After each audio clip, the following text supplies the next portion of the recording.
Ra and Khonshu, as I mentioned, now they don't have direct access to Wakanda. They've been sending soldiers to search for a particular hidden item just outside of Wakanda, causing a lot of distress for the people of Africa overall. Now, in the opening shot, their soldiers destroy a village in West Africa and end up killing civilians in their pursuit for whatever answers they're looking for. Now, there were 2 Wakandan spies that witnessed this, and although one of them wanted to intervene, they agreed, it's like, listen, it's best that we rush back to Wakanda to inform King T'Challa so we can figure out what the next move is. Now, in this reformed Ultimate Universe, this is crazy, like T'Challa is married to Okoye, the former general of the Dora Milaje, who now serves as like a high mentor to the group. Now, Okoye struggles with Wakandan tradition because she feels more like a servant, despite actually being the queen. Now, T'Challa is trying to assure her that, like, listen, baby, I see you as an equal. Listen to me, forget about the tradition, right? Now, T'Challa is not really kind of admitting it, but he's haunted by nightmares, although he calls them dreams. So he's trying to downplay like their significance. Now, on the other hand, his father T'Chaka is like, listen, I am urging you to consult matron Amala, who is the mother of the Vodou, because the Vodou, they believe that the gods are speaking to them, and T'Chaka believes that these dreams, that the gods are speaking to him through these dreams. T'Challa visits Amala at the temple. So she warns him of a violent uprising that's going to be within Wakanda and advises him to trust no one, right? So then the Wakandan spies, they finally get the report of what Ra and Khonshu had done to the civilians to T'Challa. So Shuri, she's like, listen, we gotta act quickly on this one here. People are dying. But T'Challa prefers a more strategic approach, knowing he doesn't really know what Ra and Khonshu are after. So he's like, why am I gonna jump directly into a war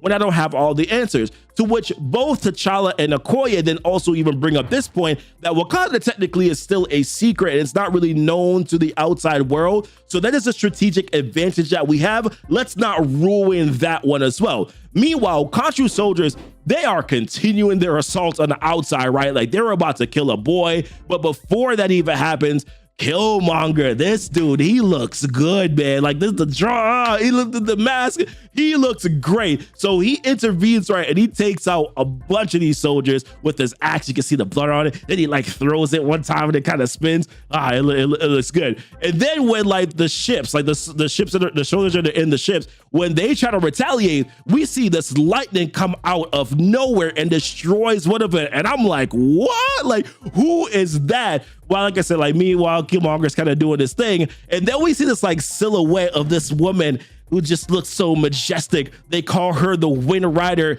And we already know who this is, right? We know it's Aurora. We know it's Storm. And stop playing with us here. Now, during the Wakanda, so when we jump back here, during Wakanda's annual celebration of life, there was behind T'Challa a woman that was wearing a robe, right? So they're like, and it keeps on panning to her too.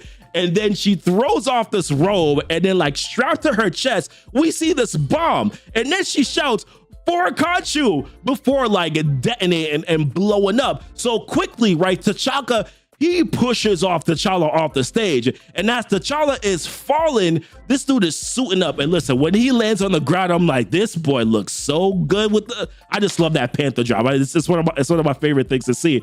But then, man, like we see T'Chaka's body on the ground just like burning up. And I'm like, it's just so ugly to see. And I keep on asking myself the question, why can they not just let T'Chaka live one time, guys? Let's let him live. This is the ultimate universe. Let him live one time. So now we know the truth, right? What Matron Amala had said with the warning of there being like dissension within Wakanda. Now this is proven to be true. Khonshu's followers, who call themselves the Moon Knights now, have infiltrated Wakanda, and which is pretty much basically leads T'Challa to be like, yo, we are at war. So then 30 days after T'Chaka's death, right, T'Challa has been hunting down within Wakanda Khonshu's allies, right? And like leading to like different interrogations, people are getting imprisoned. Like if you're suspicious, you getting thrown into prison, you getting interrogated. That's what happens, right? And Okoye is like warning him, like, yo, your actions, bro, are starting to instill fear into the people. And they haven't even properly mourned T'Chaka's death. And then you're also doing these antics, like everybody's afraid of you. So she's trying to counsel him, like, no, because she's also saying to T'Challa too, like, hey, I think you're also afraid. And he's like, afraid of what? And she's like, because you don't think that you're a good protector. Like, you know, she's kind of implying like, hey, your father died, you probably feel guilty for it. You maybe feel like you can't protect the rest of your people because you don't necessarily know what's going on. But he kind of like brushes it off as it's not really like a thing. So then T'Challa, he revisits Matron Amala, who tells him about a woman of light that is going to come to him.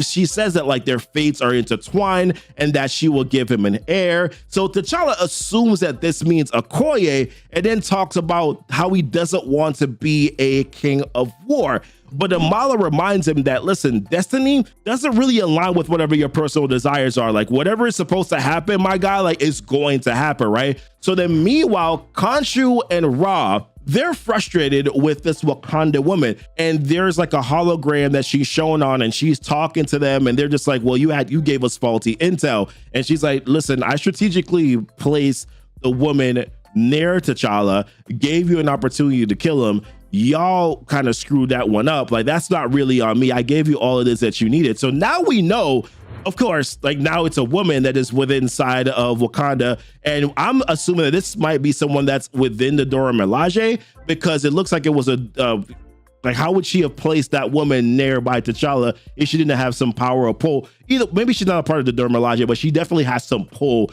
to be able to put, you know, this person nearby T'Challa. All right, let's move on. Now in the Wakanda war room, right? T'Challa, it's pretty much like he deduces that Ra and Khonshu are targeting mines that have vibranium with them. To which Shuri's just like, yo, we hide our vibranium mines. But then Okoye's like, okay, no. Someone within Wakanda is leaking information to Ra and Khonshu. So then the spies that, you know, I told T'Challa about, you know, the attacks earlier, Foxel and Anon, they're like, listen, we have a lead. We think we know where Ra and Khonshu are hiding their power sources, which is like at a location that is at one of the corners here of Africa. So T'Challa, he heads to this suspected location, right? But on his way there, his ship gets thrown down, and Shuri was on comms with him. So when the thing hits the ship, she logs this signal with him completely and has no idea what's going on. But we see later that the ship actually got shot down, which is then followed by these Moon Knight soldiers who start shooting at T'Challa over and over and over again. Like we see him just like he gets down, like he's down, and he looks like this is not going to end well, until we then see this like lightning again that comes from the sky. The Wind Rider, she has graced herself, graced our presence, or again, I don't even know what I'm saying, but she shows up again, right? And then T'Challa looks at her and he's like, woman of light? Who is Aurora? But the fact that he said woman of light, I'm like, Roy, be careful now. She's spoken for. I don't think this is the woman of light that she was talking about. But listen, Storm with dreads is something that I did not know I was missing in my life, and I'm so happy I got to see it here. Now, listen, back in Wakanda, weeks pass without T'Challa. Like, no one knows what happened to him. Shuri actively is withholding information. Although she doesn't know specifically what happened, she knows that she lost signal with him, right? Which ultimately kind of leads to confrontation between her and Okoye, because Okoye wants to know what happened, but she's not telling her that like anything happened. Partially probably because she wants to keep Okoye from not worrying, but at the same time, she's worried anyway. So maybe it would have made sense to just tell her the truth anyways. They end up getting into like a little combat and a fight gear. Like Shuri then like trips Okoye, which I'm just like, I don't necessarily know Shuri would really be able to best Okoye. Maybe Okoye is a little rusty. Either way, but Okoye is like, okay, if you're not going to tell me exactly what happened, can you at least let me know that T'Challa is on the right path? To which she says, yes, he's on the right path. Now, outside of Wakanda, T'Challa is talking to Killmonger, who explains why he left Wakanda, because he didn't like the fact that the African people outside of this, you know, this royal Wakanda were still being hurt. Innocent people were suffering outside. So he was just like, I had to go. And of course, Black Panther's like, no, but the Black Panther protects the innocent. To which Killmonger is basically like, yeah, sure, right? So they later on, Killmonger takes T'Challa to this hidden cave that looks like a panther cave, right? Which surprises T'Challa. So inside, T'Challa's suit won't follow his orders. Like, it starts to come off. And as they enter in, so like Aurora, she like ushers them in a little bit further on. And then we get to like see this image of this massive green earth looking orb that's in there. And then we see like these skeleton bodies that are just like circled, that are just like on the floor. So there's been multiple people who have tried to come here before and probably maybe touched it and that's how they died. I don't necessarily know what happened, but either way, this is what Ra and Khonshu are after. So it's not the Vibranium, it's this item here. And we find out what this is in issues number 4 and issues number 5. We get a little bit more insight into this here. Now, T'Challa has been missing from Wakanda for weeks, but the people don't know why. So as the queen, Okoye tells them a lie, saying that she has heard from him and that he will be back soon, which is very much unlike Okoye, but it is understandable during this time because the last thing that you want to do is send the people into panic, considering that T'Chaka just died 2 months ago. Now, later that night, while Okoye was trying to get her beauty sleep, she feels a bead of sweat land on her cheek. Ew, by the way. Now, suddenly, someone dives at her and attacks her with a big-ass sword. Now, the attacker is dressed in Moon Knight-like gear, which is not shocking because we know Moon Knight has been sending soldiers all around, but it is shocking to see a full-fledged Moon Knight suit like we're used to seeing our Moon Knight wear, right? Now, right when the attacker was getting ready to lunge again, Shuri intervenes, knocking the attacker through the window, and then she jumps after her. Now, Shuri tracks the attacker down into a hallway, and as she approaches, the attacker's eyes start to light up, and she says, "I shot you," I hope I said that right, causing Shuri to go stiff and then shudder with immense pain. Now, this gives the attacker the upper hand, and she starts to beat the crap out of Shuri while taunting her at the same time, by the way. Now, the attacker says, "I was raised believing in your lies. Khonshu found me blind, and now I see." So Shuri also recognizes her fighting stance, which is that of Adora Milaje, which the woman confirms that she used to be Adora, which essentially confirms my suspicions from the very beginning or from before, right? That there are probably a few more within the Dora that have pledged allegiance to Khonshu. Now imagine that, the threat of more Doras that are followers of Khonshu, Doras with crazy ass fighting skills with moon god powers, that could be quite the bit to handle. Listen, somebody better tell Okoye to get back to her training, you hear me? So right in the nick of time, Black Panther returns to Wakanda and stops the attacker by throwing some stars at her. But as he goes to help up Shuri, the Moon Knight woman starts glowing and then she like mummifies and disappears entirely, which is unfortunate because T'Challa wanted to have the Voodoo Khan probe her mind, so missed opportunity there. So then Ra and Khonshu, we see them talking here about the failed attempt to kill the queen. Ra is upset with Khonshu because he was like, listen, it was your Dora that failed. While Ra thinks T'Challa is dead, right? And Khonshu knows better though. Khonshu's like, listen, do not underestimate T'Challa. And Ra is just like, I underestimate him accurately. Now he feels that Wakanda's strength was their safety and that they have taken that from them. Now, to be honest, Ra is a little cocky, if you ask me, right now, because he starts kind of like dissing T'Challa's god and then says it's time to gather the willing because it's time to destroy Wakanda. So this dude's like, all right, yeah, whatever, we about to do this thing. So T'Challa is back, as we said already. We already established that. But Okoye has a few choice words for him because she hasn't seen him in a little while, you understand? So she tells him that he should have told her what was going on, that he was at least alive. Even though he is the king and he can do whatever it is that he wants to do, he's still, you know, her husband, which she definitely has a good point, right? She was the one that had to stand in front of the people in his absence and sell a lie that T'Challa was protecting them, even though she did not know the truth about what was actually going on. So T'Challa acknowledged it and says, listen, I know I should have been here, especially considering that Okoye was literally just attacked, or tonight, I should say. No, so T'Challa is like, so Okoye is like, listen, I'm a big girl, but of all people, like, you need to tell me, do not keep any secrets from me. So with all that being said, he tells her more about what's going on. He tells Okoye to meet him at a secret place, being that they have discovered this new green orb or rod from the last issue. He thinks it's time for them to start a new plan and then also have a smaller circle of trusted people. So Okoye goes to this secret place where she meets the other members of this secret group, mainly the new folks, right, that she hasn't met yet. She hasn't met Killmonger and she has not met Aurora. And then the rest of the group, of course, is T'Challa, and T'Challa made sure that he invited Shuri as well. So Shuri and T'Challa, right, they have been conducting research on this mysterious orb. By the way, I keep on saying orb, man. It's in Ra. That's what they're calling it. They call it a rod, so my bad. So he deduces that it's not vibranium. So T'Challa asks Aurora to charge the rod because he has a theory. So when she charges it, the rod causes a plant to grow rapidly, basically filling the entire room. Now, T'Challa explains that the rod, combined with vibranium and kinetic energy, accelerates biological development. So in layman's terms, it makes things grow faster or produces life at an accelerated rate. Although he believes it might also affect non-biological material as well, but there's something specific that Ra and Khonshu want with it that we're going to find out. By the way, if you're liking this video so far, then please consider hitting that like button for the YouTube algorithm. Also, if you haven't done so already, join our Discord so that you can stay more up to date on what we're doing with our content, and then also have regular conversations about anything comics or even movie related as well.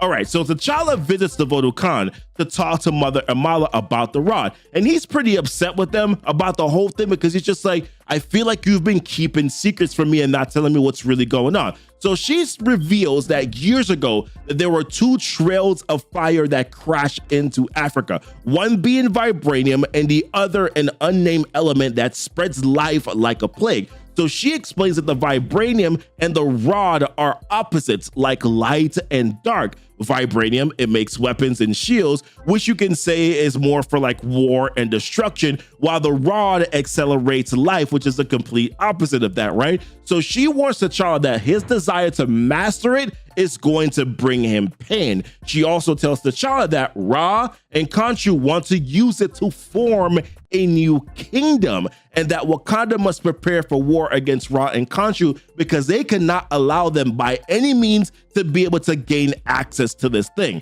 So later on, we see Khonshu talking to a civilian farmer that he had captured. So he grants him powers. Later, we see the same farmer now marked with the Moon Knight symbol teleporting into the facility where they were keeping the rod. So he starts to attack Shuri, but Shuri is putting up a pretty damn good fight. She ends up stabbing him in the palm of his hands, but then he retaliates, he like kicks her in the gut. But then he starts to put his face right up against the barrier of the place where the rod is being held. So Khonshu, by the way, is basically kind of like operating directly through him, you know, in sort of a way, because then you can see like the farmer, he opens up his mouth at the same time when Khonshu opens up his mouth, and this surge of power comes through him and ends up breaking this glass. Right before he could get in though, Aurora comes in and lights him up with her kinetic energy. But after the dust is settled, like the farmer, he was gone, and they were just like, where did he go? He was able to teleport back to where Khonshu and Ra were, but this time the job paid off because he was able to get the rod, which was shrunken down into his hands. Khonshu takes the rod from him and tells Ra, I need to get my rest, but tomorrow we will build a kingdom. So woo-wee. So we pick back up here in West Africa with this little boy, he's sick, right? And the doctor stated that unfortunately there is nothing more that they can do for him and that he's going to die. The best that they can do is just try to make him feel as comfortable as possible, which hit me in the heartstrings, man, because I got 4 kids myself and I couldn't imagine being in that position. But then Khonshu shows up, and Khonshu has the helmet on for once, which up until this point in the series, we have not seen that headpiece on there. Pretty much so far throughout the series, like Ra and Khonshu, we've seen them with the symbols on top of their heads, but they basically just look like regular guys. So he says that the reason why he's shown up is that he hears that there has been suffering, to which the doctor asks a question, so who are you? And he says, well, I am many things, but tonight I am the hope that you seek. So then he goes over to the boy, right? And he's like, listen, quiet now and you have faith. And then he touches his head and we see this like whitish blue hue coming from the top of his head, which fills up the entire room. And then he mentions after he's done, he's like, listen, he will wake up and he will be without pain. But then he turns to the rest of the group and is like, so are y'all ready to be awakened too? And then later he says, to the salvation that is to come. Now, what Khonshu really is doing here is that this man is creating an army, right? He's going around, he's performing these miracles, he's having people believe in him, and then he's cultivating a group of followers who are essentially willing to die for his cause. He's also using that rod or element, as some of them call it, that he took from the Wakandans in the last issue to build up a new kingdom. And you see here, there's like a kingdom that he builds directly from the ground with using this element. Now, Shuri was the one that brought the news of all this that's been going on over to T'Challa. And T'Challa states to Shuri that he's using the Ra, which like we already know that already, to perform all of these miracles. And he says that like Khonshu doesn't really understand the true power of the element, which wait on that one. We'll talk about that later. Now, T'Challa is just like, all right, well, I don't want to wage war against the people of Africa, even though they are following him. And then Shuri is just like, well, what do you want us to do here? Just hope for peace to come? Because that's not going to happen. And this dude is building an army big enough to get over our walls, which T'Challa states, well, maybe the walls have been the problem. To which Shuri's just like, you're starting to sound like Killmonger. Like that's a little weird. And then T'Challa is starting to think basically that they've been living in isolation for too long. Here we are with this story again, right? Why respect the king behind a wall when a god walks among you? Which he does have a point there, right? Because Khonshu right now seems more willing to do for the people of Africa than T'Challa is, because he's still barely present. I mean, think about it for a second. Ra and Khonshu, they were out there attacking villages outside of Africa. Now, the people don't know that it was Ra and Khonshu that were doing this, right? But T'Challa didn't even step in and intervene until one of Khonshu's followers got inside of the temple and then killed his father T'Chaka. So how do you think the people are going to feel, especially now that Khonshu's coming in? It's like, here, you're healed, you're healed, you're healed, you get a heal, you get a heal, right? And then T'Challa is, once again, has never done something anywhere with similar to that. So we'll have to see exactly how this plays out. But once again, this is playing directly into Khonshu's hand, because him still not showing up and doing anything is definitely just allowing them to kind of just win the people over. By the way, if you haven't done so already, please subscribe to the channel here. Hit the notification bell up top here. Consider also joining our Discord so you can keep up to date with other updates that we have, other updates, I should say, that we have here on the channel. Also, if you are liking this video so far, consider letting YouTube know that by hitting that like button to help out the YouTube algorithm. Now, on a side note, Shuri, she does not trust Killmonger and Storm, especially Storm, because she mentions, she's like, yeah, she's very powerful, but she doesn't really seem forthcoming with information. Now, this part right here is kind of funny, because Shuri mentions how she's very beautiful, to which T'Challa says, I haven't noticed. And I'm like, bro, stop the cap. So Shuri's like, listen, you better notice before it sneaks up on you. But I'm kind of on Shuri's side here a little bit, because yeah, sure, they've saved you, T'Challa, but you really don't fully know exactly who they are. What if this is like a trap? What if this is like exactly what they want? It just seems, he seems too trusting at this point. Now, speaking of Killmonger and Storm, they are still in Wakanda. Killmonger is having a tough time accepting being comfortable, considering the lifestyle that they're used to living, right? They're killing for their own food. They're sleeping on grass. One person has to stay up at nighttime on watch while the other one sleep. So Storm is trying to make him as comfortable as possible in her own way. And I'll just leave it at that. Now, jumping back to Khonshu and Ra, Ra now has this new temple, which was created using that rod, using that element. But he's a little concerned because he's like, listen, Wakanda is not going to stay quiet forever. But Khonshu, understanding how much T'Challa is all about diplomacy, he knows that they're just going to be wasting time, which is going to give them opportunity to gain more followers to bow to them, which of course Ra's like, I don't really care about followers. What I really care about is power and being able to execute my plan the way I want to execute it, right? And then with the Wakandans knowing where the rod is due to them taking it and then building this big ass temple, which is like right out there for them to see, he's concerned that they're going to be coming after it. Now, Khonshu tries to explain, though, that they might know where the rod is right now. They know where the element is, but they don't know what it really does or where it came from, which then answers this question. Like T'Challa said that Khonshu doesn't really know about its powers. Well, it seems here that Ra and Khonshu know about its power. They know what it's able to do. It is really Black Panther that doesn't really know exactly what they truly possess. Now, I assume that they're intending on using this to take down Wakanda, also gain access to their Vibranium, and then use that in tandem to do whatever the heck they want to do at that point. Now, we fast forward here to like this West African mineral refinery that's there. Now, there were some non-African guys there with guns outside of the compound. Now, they start getting attacked by a group of Khonshu followers, which are not the typical soldiers that we're used to seeing throughout the series so far. So one of them jumps after two of the armed men and just blows them up, right? Like, he had a bomb strapped to his chest, blew up, killed everybody, all three of them.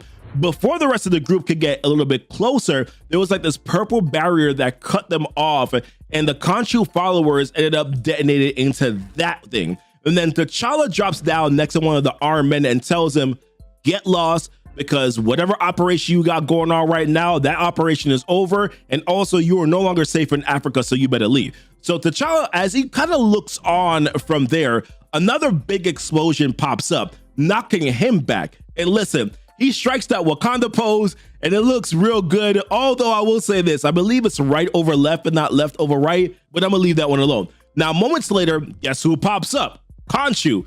And then he asks T'Challa, hold on, Wakanda is moving to protect corporations now? To which T'Challa is like, well, Wakanda stops terrorists. And then Khonshu makes a really good point here. He's like, Wakanda hides behind its walls and its traditions and lets invaders steal from all the space around it. To which T'Challa is like, so now you're an activist.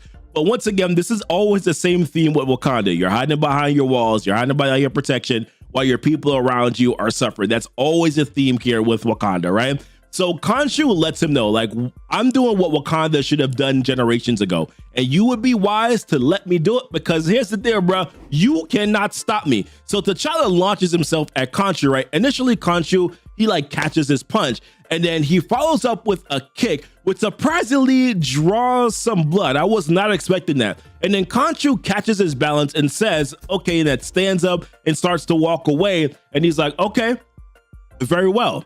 And I guess we'll have a war then. Now, right off the bat here, we got Black Panther facing off against a group of charging Africans. Now, the reason why this is happening in the first place here is because Ra and Khonshu have established a new kingdom right outside of the Wakandan walls. They've been performing miracles, making big promises, and basically setting themselves up as the new gods of the African people, which has won over a lot of them to their side, which has also allowed them to build an army of followers who are now all in on their cause. Now, this puts T'Challa in a pretty tough spot here because he is the protector of Wakanda in Africa, but now he's forced to fight his own people. But of course, his number one rule is don't kill anyone. Now, with the energy that's stored in his suit from all of the attacks that he's been taking on, he knocks out a few of these newly empowered Khonshu soldiers. But then another wave of them comes charging on in.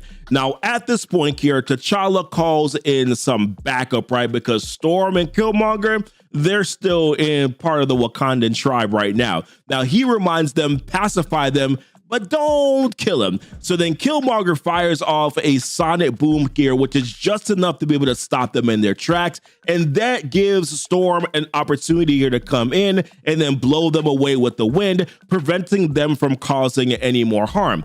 Now, Killmonger says something that I thought was kind of funny here. He says, it's gods and kings now, it seems. And then T'Challa responds back and says, listen, first, we need to find out Khonshu and Ra's weakness, and then it's kings destroy gods.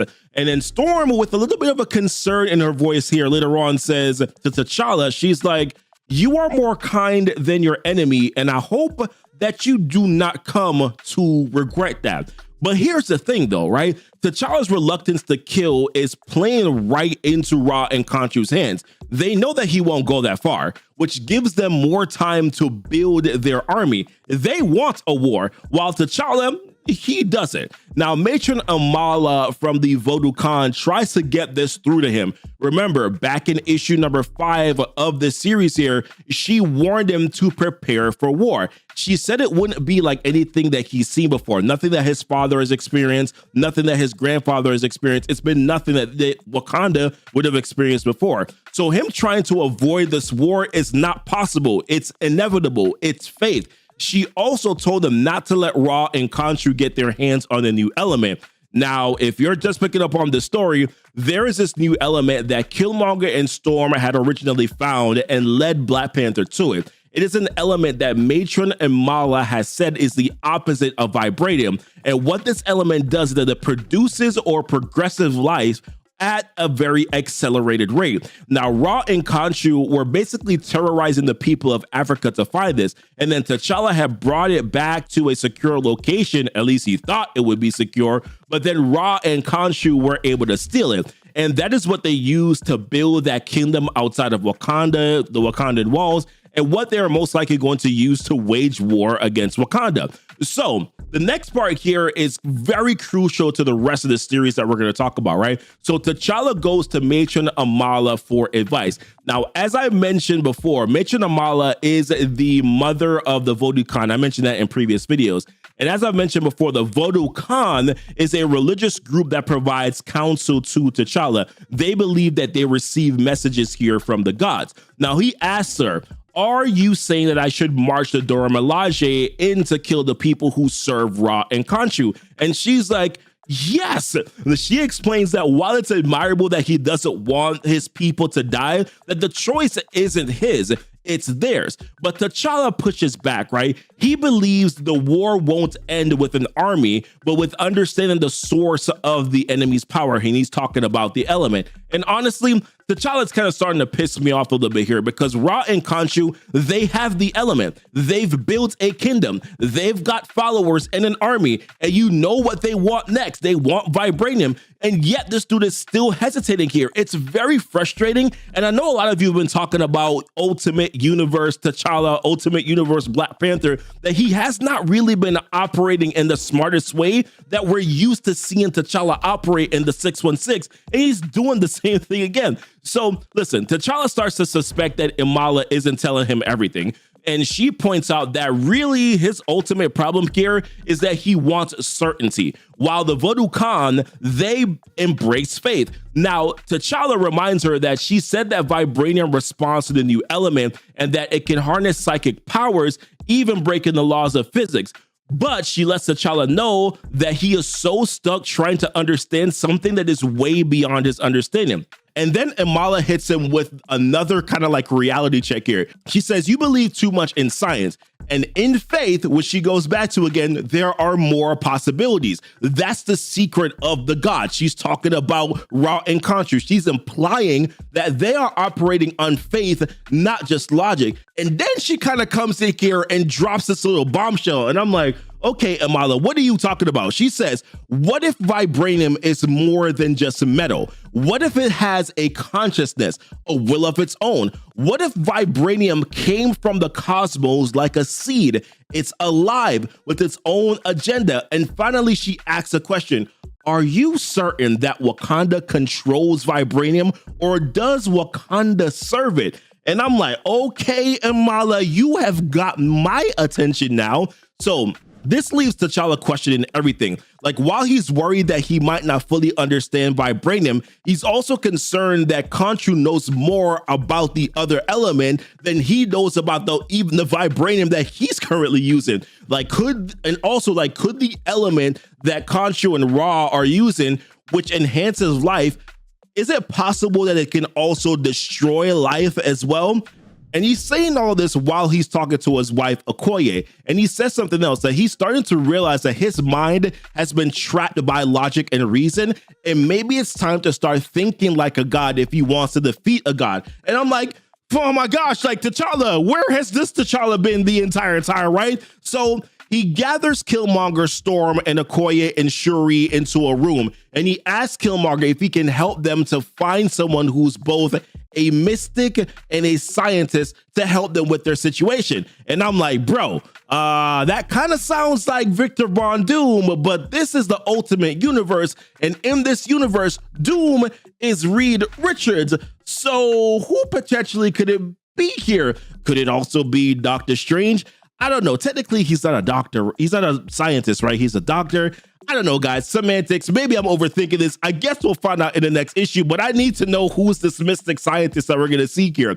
So Okoye, Storm, and Killmonger, they're off on a mission now to find this person, while T'Challa, he volunteers to stay back so that he can send a message to Ra and Khonshu. Now, before Storm leaves, Black Panther asks her to help him to make that statement. So he heads down to attack a group of Moon Knight mercenaries. And we finally get to see some more action in this issue because there's been a lot of talking so far. So he asks Aurora to bring the storm so that he can charge himself up. And then he just starts to wreck the mercenaries. I mean, he goes ham, no lettuce on these mercenaries here.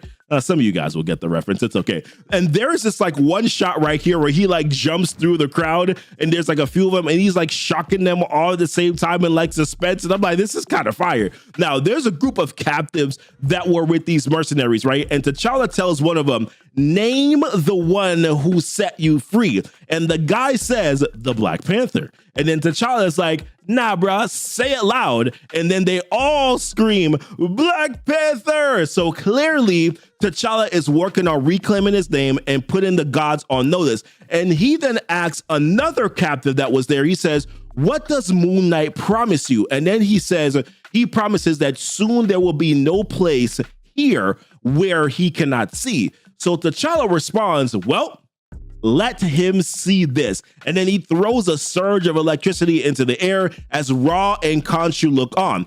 But one last thing to mention here is that Khonshu says he has a kingdom built on sleep and power. And he's talking about T'Challa, and it will awaken. So it seems that there's more to this vibranium that even Khonshu knows about. And then he adds, the cry of Wakanda will scream. So T'Challa had found out from Matron Amala that vibranium was more than just metal, that in fact, vibranium is a living substance. So to try and understand what this means, he asks Killmonger and Storm to go find someone that will be able to help them discover the mysteries of vibranium, because he knows that both Khonshu and Ra already have an idea that vibranium is also more than it seems, as well as a new element that is the opposite of vibranium that both Ra and Khonshu currently hold in their possession.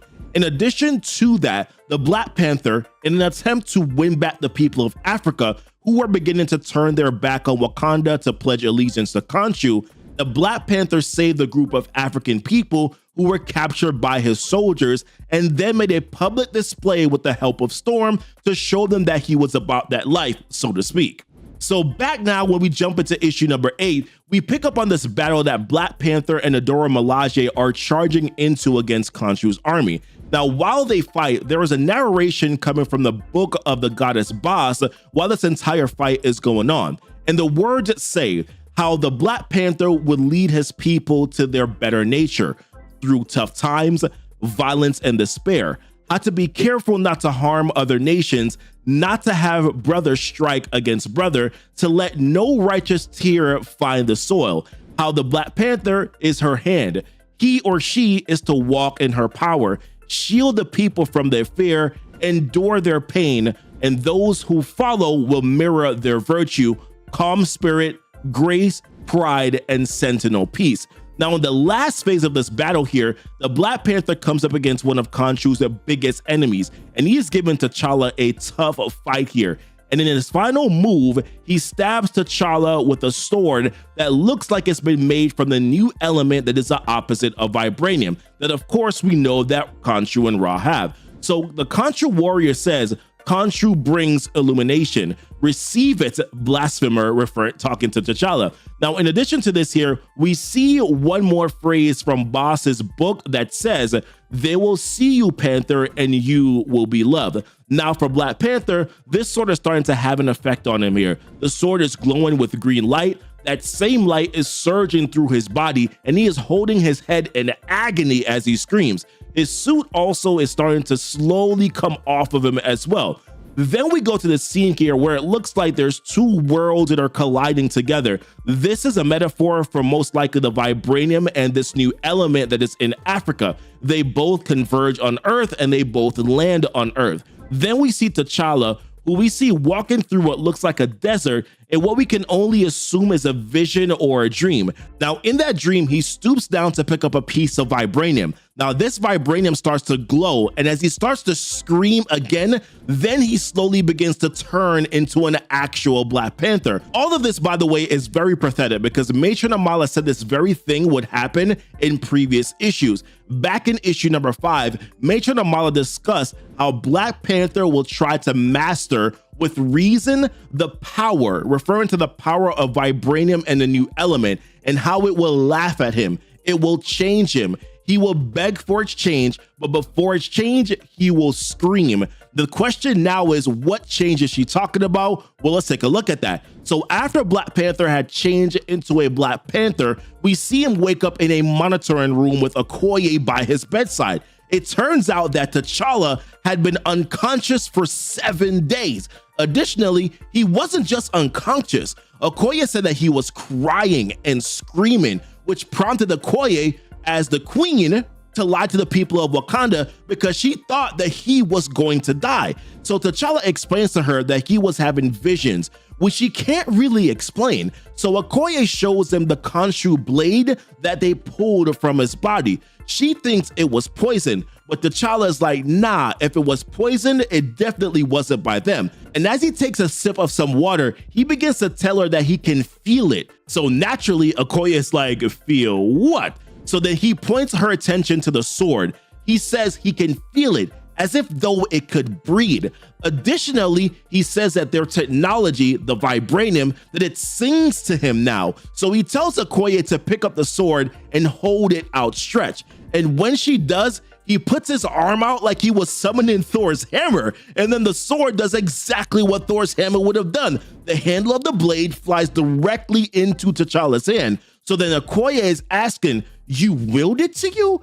But he responds, no, I asked. And then he continues to say, we have built a kingdom and a power that we do not understand. And until we truly understand vibranium, Khonshu has the advantage, say nothing to anyone. So then later on here in issue number 9, speaking of Khonshu, we see him making a speech to the people out in West Africa. Now, his speech is centered around focusing on how much the people have struggled, how they live in a land with the most powerful resource, and they have never experienced the better life that they are entitled to, how they've been taken for granted, how in this vision, or his vision, I should say, they are seen and loved. There is no prejudice, but instead, he's invited them to a future that they deserve, something that Wakanda has not done for them, how they hold the kingdom to themselves while the people have to suffer, or have had to suffer. And he mentions how vibranium is more than just metal. See, he knows it too. It holds secrets to the cosmos, that inside of it is the truth to all things, how that power could be theirs, but he first needs their loyalty. Listen, we knew that part was coming at some point, right? So then Khonshu wants to build an army to march to Wakanda to take them down and to get the vibranium. And by the reaction of the crowd, it seems that he's won over a lot of followers over to his cause. Now, what Khonshu did not realize is that the Black Panther, T'Challa, was also a part of the crowd that he was giving this speech to. When he gets out of there, though, we see him telling Shuri that he's seen what he needs to see. He now understands that Khonshu is making this a jihad, which is translated, I believe, to a holy war. So then Shuri acknowledges how the people think Moon Knight is a demigod, to which T'Challa says it's because he's answering their prayers, and how Wakanda has failed these people and now they are learning to hate us. So then Shuri wants the Black Panther to come back, but instead T'Challa can feel the urge to strike. The urge he feels is coming from his suit, as if his suit wants him to engage in an attack. So pretty much he's kind of becoming one with the suit here, which of course now he feels more connected to this vibranium, of course, because of all the recent activities. So Shuri is able to talk him out of it, but for now, the Black Panther complies with her. So on another note here, we finally pick up on the journey that Killmonger and Storm are currently leading. Now, back in issue number 7, as I mentioned, the Black Panther had asked them to go on a quest to find someone who is both mystic and scientist to bring them back to Wakanda in order to figure out the mysteries of vibranium. And back at the end of issue number 8, they met with this guy, and I say meet lightly because they jacked this dude up. And he was the one that told them that the person that they are looking for is the Sorcerer Supreme. So that lands them both here out in Eastern Europe at an unknown location.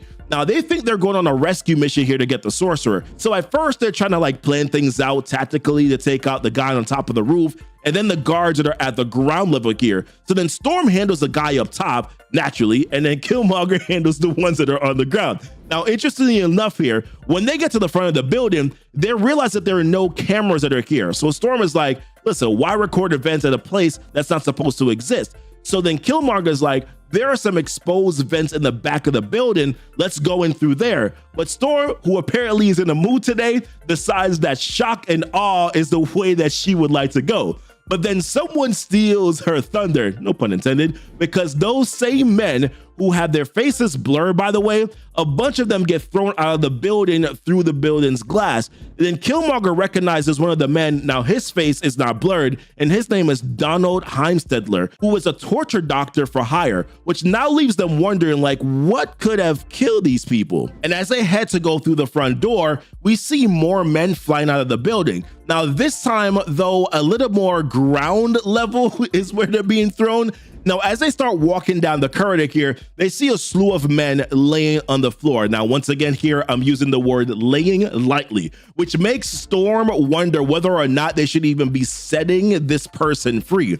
The next sound that they hear is a creepy loud laugh that's coming from below where they are. So Storm tells Killmonger to take her hand. Now, as she ushers both of them to the area and then blasts through the door, as they walk a little bit further down there, they hear a voice that says, "You're not supposed to be here, are you, friend?" So Killmonger says, "Well, we would like to be. We bring opportunity." So the voice replies, "I don't believe you," and then continues to say, "I think you might be trouble people." So Killmonger's like, "Listen, we came here because we heard what you could do, and now someone useful wants your help." So the voice replies, "Help. I've been here for 3 years and I needed help. Tonight, I figured out a way to help myself." So then Storm makes a statement about how their help has violence in it. So the voice finds it a little bit ironic considering the history of both Killmonger and Storm. Now, when they finally get to the door where this person is, they see a man's body that is being used like a puppet. His voice is saying, "Aurora Monroe and Eric Killmonger,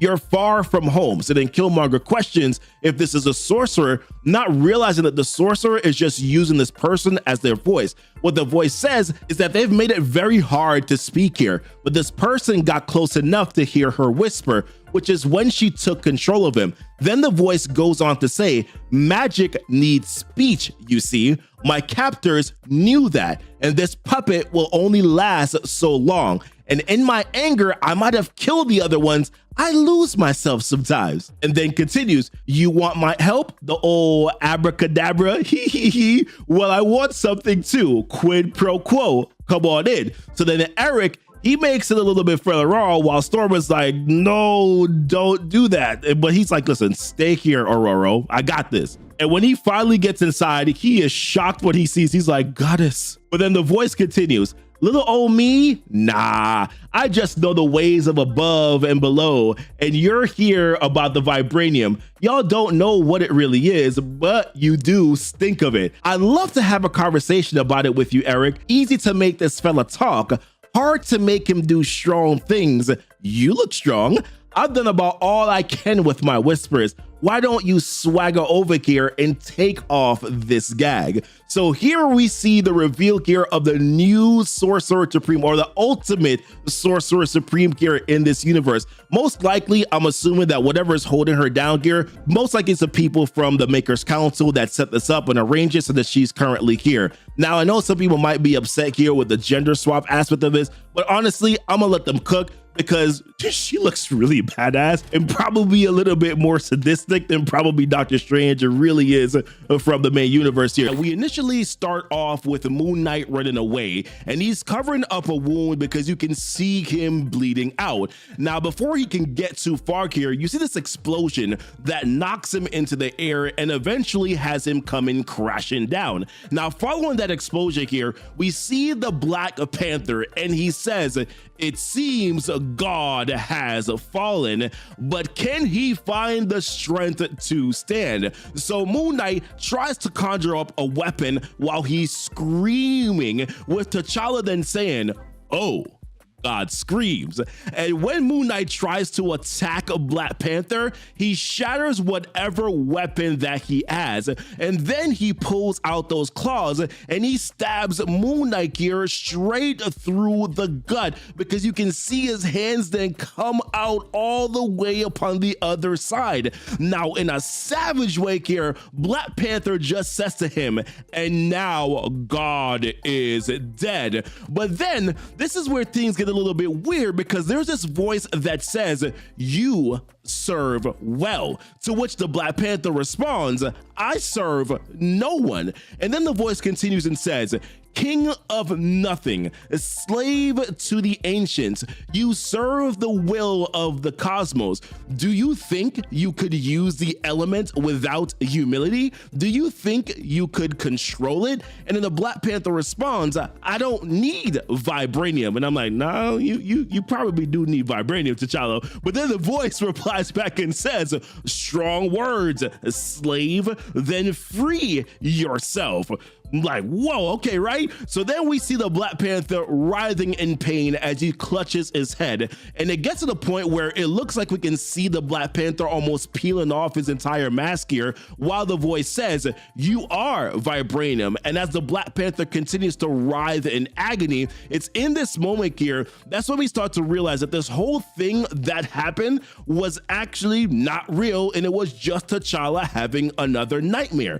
Now, T'Challa has been having these dreams / nightmares here ever since he was stabbed by one of Moon Knight's men. And ever since that moment, he's felt like the vibranium continues to speak to him, but he's not sharing with anyone what's really happening, because as his wife Okoye asks him a question like, "What did you dream?" he just responds back by saying, "My dreams are mine to ponder, Okoye," which of course you can tell is causing some contention between both of them, because Okoye keeps seeing him suffer and having these nightmares, but he continues to be cold and he continues to withdraw from her, from Shuri, and everyone in Wakanda. Now, this is something that has been going on here for a month, and Shuri, she wants a war, but the response here from the Black Panther to that was, "Tell Shuri that I dream of Khonshu, of Moon Knight, and tell her every dream he dies with his blood on my hands. This is not her war, it is mine, and it seems I have already won."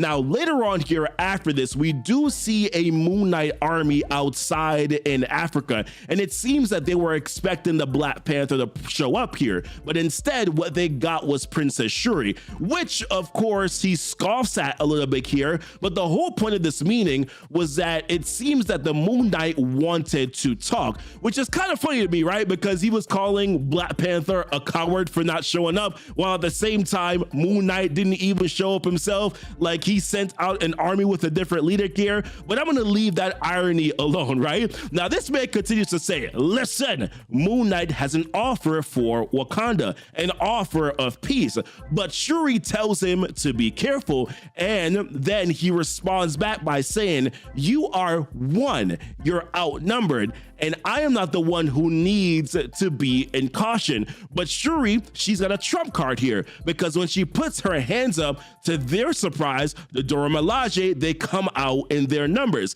Now, for a moment, it looks like he's about to strike back, but instead what he does is pull out this device, and then he shows them what he means, or that what he says is true. And he says, "I bring a pathway to peace, a proposal, equitable split of the territory, the kingdom of Khonshu and Ra, the kingdom of Wakanda. West Africa allowed to choose its alliance, democracy," which of course to Shuri basically sounds like blasphemy, because she's like, "You want us to give you geography, especially considering that you tried to kill us in this very place?" But he simply just states, "Listen, Wakanda is a nation that has lived in isolation. The only reason why you guys even care about the fate of the regions right now is because of what Ra and Khonshu have been doing." So then Shuri responds back, she's like, "You've brainwashed villages, taken their people, and enslaved them to this madness by pretending to be a god. There will only be peace when you leave this land, or when you are driven from it." So then he simply responds back. He's like, so Wakanda wants war? Then he says, I also have a different offer to share then. I suspect that your king can see me now and that your technology aids it here, as he looks basically directly into the screen. So let me speak to him. And then he continues on. He's like, there are ancient ways to settle conflicts, ways that do not have to involve the innocent or those who serve either of their nations, a single combat. The Black Panther faces Moon Knight. The victor decides the fate of this land, of Vibranium, of the future. So she asks, you want to fight my brother? To which he responds back and says, my master wants to kill him, but he hides behind his forces. And I'm like, so is the Moon Knight. I'm gonna leave that alone, right? And even as he knows that he does not understand Vibranium or the power Khonshu has found within it, will the coward king face my master? And that's when we do see, or we pan over to the Black Panther here, and he responds back, yes. Now, of course, as you can imagine, the Black Panther's wife, Okoye, does not want him to do this fight, but Black Panther is confident. He's like, listen, I can overtake him. And Shuri actually shares the same sentiments as Okoye, which is not something that happens often, okay? But she does say he wants to battle to the death. That's what Shuri's saying to the Black Panther. But the Black Panther, once again, he's being confident. He's like, listen, I will be victorious. How he defines victory is ultimately up to him. But the concern that they have is that the Black Panther is still not 100%. Once again, though, the Black Panther, being confident, says, I am king and sound. Tell him I accept. Whenever he likes, deliver the message to him. And then he basically just tells them to get out and just to leave. And it's in this moment where we can clearly see, right, that the Black Panther is not 100%. He's not 100% himself here. To be this brash with Okoye and then also Shuri, that's definitely not like him. Well, at least not to Okoye. Shuri, that's a different conversation. Now, the one last thing that he does tell them here is to tell Matron Amala that he needs to seek her, but that he only wants to seek her alone. Now, while both of them walk away here from the Black Panther, they discuss this theory that they have. One of which she mentions is that, of course, Vibranium does have secrets, right? But she continues to say that secrets that no generation has sensed or found. Then she continues, she's like, what if Vibranium has a consciousness? Which, of course, Matron Amala has already mentioned already. And of course, T'Challa has said already, I believe, to Okoye, or, you know, Shuri continues, she's like, or something captured within it. And what if it has given rise to two kingdoms to place them in conflict like pawns? But one thing that Okoye is wondering is, why would Vibranium want war? So then Shuri replies, because of what remains after whatever that would be. So then now, later on, we catch up with the Black Panther again, but this time he's having another dream or another nightmare. Because in this one, we see where the Black Panther, with his hands covered in blood, or claws covered in blood here, with the Moon Knight's people looking on, as well as Okoye and Shuri looking on, he's going to town right now on Moon Knight. With the moon right behind him, he says, you are no god, as we see Moon Knight's mask basically half off. And then he tells Moon Knight, he's like, bleed into the soil you have tried to conquer, and then I will finish you. But Okoye tries to stop him, and she says, I should say, my king, he is finished. And in this moment, the Black Panther says internally, he's like, all I can feel is hatred. All I am is hatred. And the Moon Knight tries to call out for mercy after that, with the Black Panther's mask also partially being off, and we can see these panther teeth coming from him. And then he says, a soul within me wants his flesh and blood. And in that moment, he begins to roar, and then he goes on the attack. And when he is done, he screams to Moon Knight's people, kneel, kneel. And in that same time, he starts to hold up the head of Khonshu in the sky. And in this moment, that is when the Black Panther wakes up, and we hear the voice of Matron Amala, and she says, tell me, what do you see? So T'Challa then responds back, and it's like, it's not what I saw, it's what I felt. And he tells her that he murdered Moon Knight under the light of the moon and how he felt joy, but it wasn't his own joy that he felt. It was something else that was joyful, something that was inside of him. So Amala asks a question. She's like, does this frighten you? So then he responds back. He's like, I'm not a murderer, Matron Amala. But then she responds back. She's like, but yet on the next full moon, you will fight him to the death. You have agreed to this, and you are right to do so because it will bring peace. Now, at this point here, Matron, as it pertains to Matron Amala, she's basically predicted all of these things that were going to happen, right? She spoke about how the Vibranium had a conscience. She discussed how there was going to be a war between Wakanda, Khonshu, and Ra, how the Black Panther would beg, which, although it hasn't fully happened yet, is kind of sort of happening with him feeling the urge to give into the Vibranium and exactly what it wants. So then Matron Amala continues on. She's like, his followers will serve you. The kingdom he has built will become yours. You will explore his powers, their powers, and you will walk toward our destiny.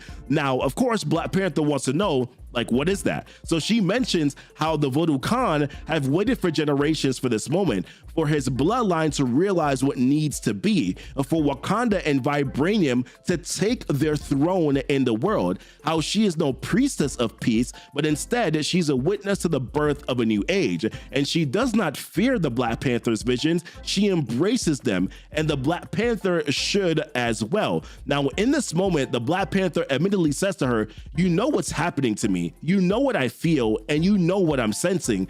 I know that there is a little trust between us, which is actually kind of funny because the Black Panther doesn't trust her. She's never really shown any indifference towards trusting him, which of course he admits, but he's like, listen, I have kept your ways at a distance. And he does ask her right now, he's like, tell me what I am becoming.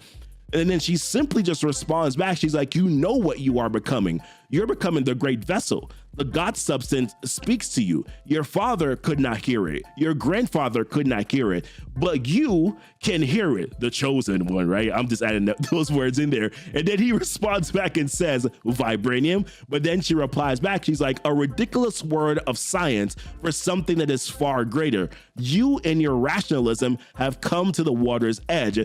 Beyond is the sea of true knowledge, which the Black Panther chooses to ask then in this moment. He's like, Amala, in all honesty, what God do you serve? And then she replies back, the Voodoo Khan serve you, my king, and how the moon will rise and you will face Khonshu and Ra. No man is greater than his destiny. Let that guide you, and how she will pray for him.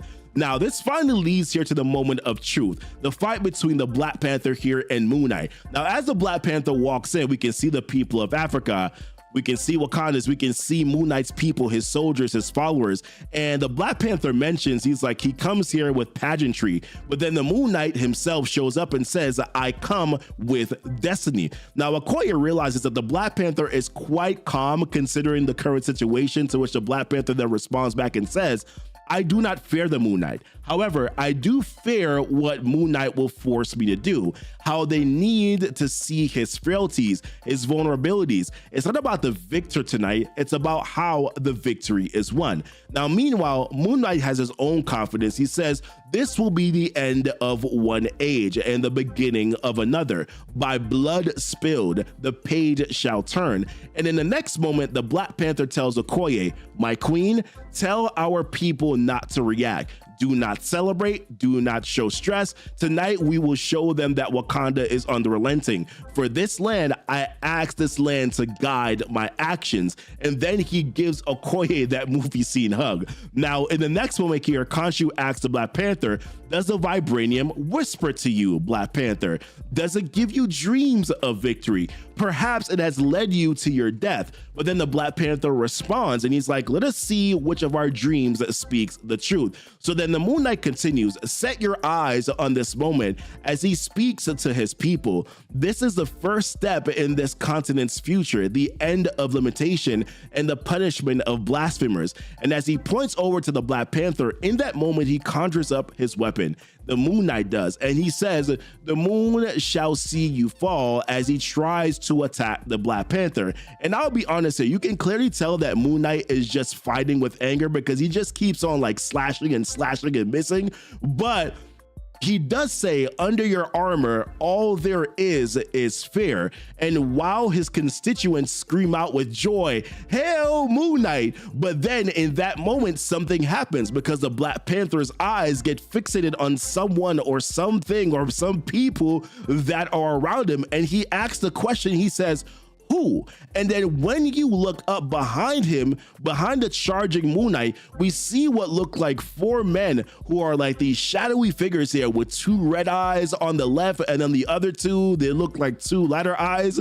And as the Moon Knight gets closer, he says, break your faithful Panther. But when he goes to drop his hand down to strike T'Challa, the Black Panther just simply catches his hand and then forces him to drop his weapon. Then T'Challa lands a kick right to the dome, knocking off Moon Knight's mask. And in the background, there are some people who look perplexed, while at the same time, Khonshu's followers are like, hold on, impossible. And as Moon Knight lays on the ground with a bloody mouth, once again, we see the same shadowy figures, but this time it's 5 of them. One of them says, kill him, referring to, of course, the Moon Knight. So the Black Panther pulls out those claws, and as the Moon Knight struggles to get up, that shadowy voice says again, kill him. But then Khonshu says, no, I was promised, which then makes me believe that just like T'Challa, he's been having visions and dreams as well. Then the Black Panther pulls his arm up and gets ready to strike, but then there's like a lasso that comes in and like grabs his hand and stops him. Listen, no, it's not Wonder Woman's lasso, okay? But that lasso does grab him and then starts to pull him back, preventing him from killing Khonshu. And when he turns back to see who it is, or I guess we turn back to see who it is, we see that it's Storm, Killmonger, and then also the ultimate Doctor Strange. And she says, you must be T'Challa. And I am Inan. Your friends have told me a lot about you.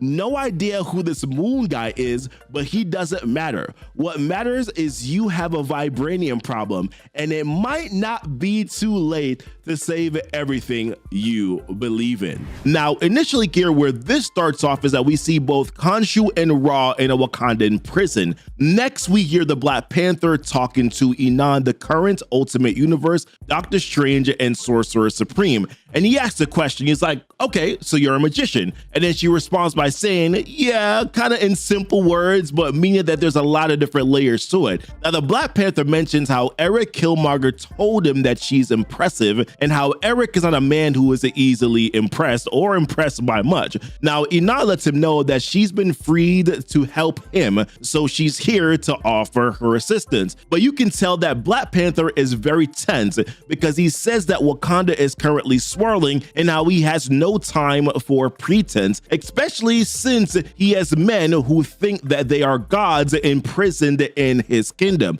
What he really needs is honesty and clarity, and he wants to know if Inan can provide that. Now, what Inan tells the Black Panther here is that their world is science and technology, and how her world, being the Sorcerer Supreme, is myth and rumor, challenging the basic understanding of what is possible, and how she can tell him what she knows about vibranium, even if it is bad news, but she wants transparency in return. She says that she can help only if he is open, and how she needs honesty too. Then she throws what looks like a piece of vibranium at him here, and she says, catch to T'Challa. And then she goes on to ask him, she's like, you've been having dreams, aren't you? And then she continues, she's like, seeing things, dreams like memories of moments that you haven't lived, images of things you can't understand, seeing phantoms, hearing voices, compelled to act in ways that they urge. So the Black Panther responds that yes, he does have those dreams. And then she asks, she's like, what do you fear? And then he answers, he's like, yo, I'm feared and I'm losing my mind.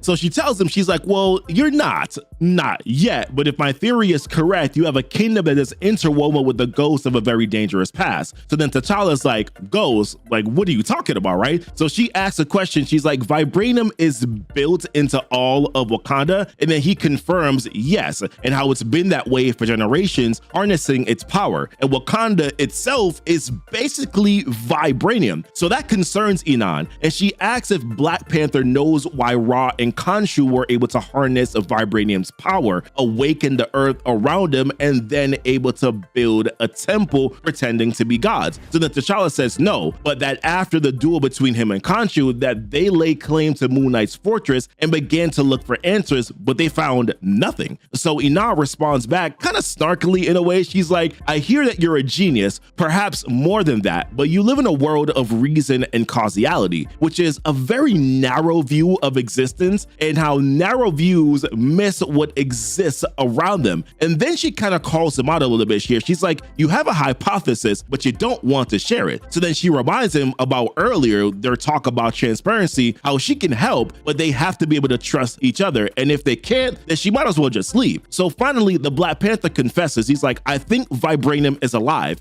It has a consciousness and a will. And then he adds, he's like, and I think I'm losing my mind to it. So then Inan responds that she's like, honestly, I love it. And you're not entirely wrong. But she says that she has short patience with doubt, and that his entire kingdom is at risk, built on something they don't understand, and how she herself doesn't even fully understand it yet. But then she levitates an object in the air and says how objects can remember, and the most powerful ones can even capture the consciousness of people. And then she gives the example, if you've ever walked into a room of a dead person and you felt them still there, and how she's basically explaining it's the same concept, and how vibranium remembers, and what she's about to show T'Challa is what those memories are. And when she does, there's this light that emits from the room, and it begins to scream like, ee! And then T'Challa asks, she's like, what is that? And then she responds back kind of like in a comical way, to me at least. She was like, well, I may have leapt before I looked. But before we could continue to see what's happening there, we shift over to Killmonger and Storm, who are currently in bed. Now, Storm wants to leave, and Killmonger's like, yo, again with this?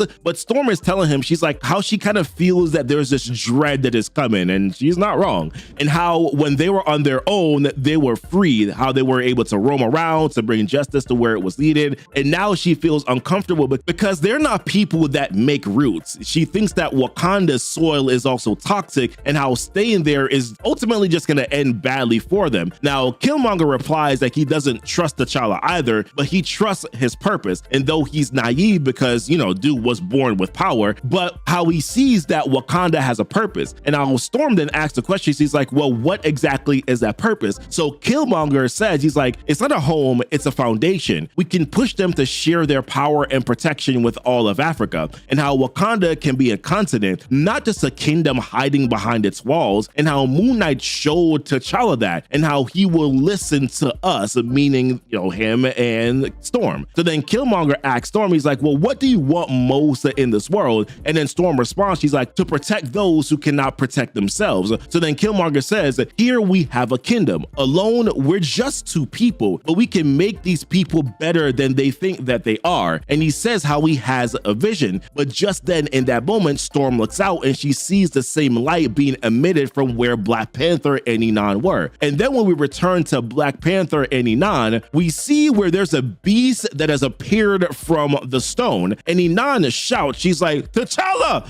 it's alive! And then it's going to destroy him. So T'Challa summons his suit, and we get a good look at this beast. And it's hard to kind of pinpoint who this reminds me of, but it begins to scream in a language that we cannot decipher, and it charges at T'Challa, and he manages to evade and then kick it in the face, landing some more hits, another one that knocks the beast into a wall. Then T'Challa goes over here to Inan, and he's like, yo, what is this thing? And then she replies, it's like, it's a consciousness of vibranium. So naturally, T'Challa's like, what? Like, what the hell are you talking talking about? But before they can process more, the beast lunges at them. So T'Challa, he shoves the Sorcerer Supreme away, and the beast knocks him out of the window and then lands like a solid ass kick to T'Challa at the same time too, that sends him flying through the air. And you can see like blood spattering from his mouth as well. And then the beast descends to the ground. But Storm, having seen the light, arrives just in time here to be able to catch T'Challa. She reminds him, she's like, listen, you may be the king, but remember that you cannot fly. And it gets stranger here because the beast once again starts speaking something that we cannot decipher again. And there's this light that is emitting from its eyes, and Storm is asking the question. She's like, yo, what is that? So then T'Challa says, you'll have to ask the Sorcerer Supreme. So then Storm decides, she's like, all right, I'm just gonna ask this dude myself. And then she goes on the attack. So she hits it with basically what looks like a thunderclap, but it's really actually a lightning clap. But you get my point, right? And then she knocked him back. However, the beast then opens its mouth again and then starts to scream. And this time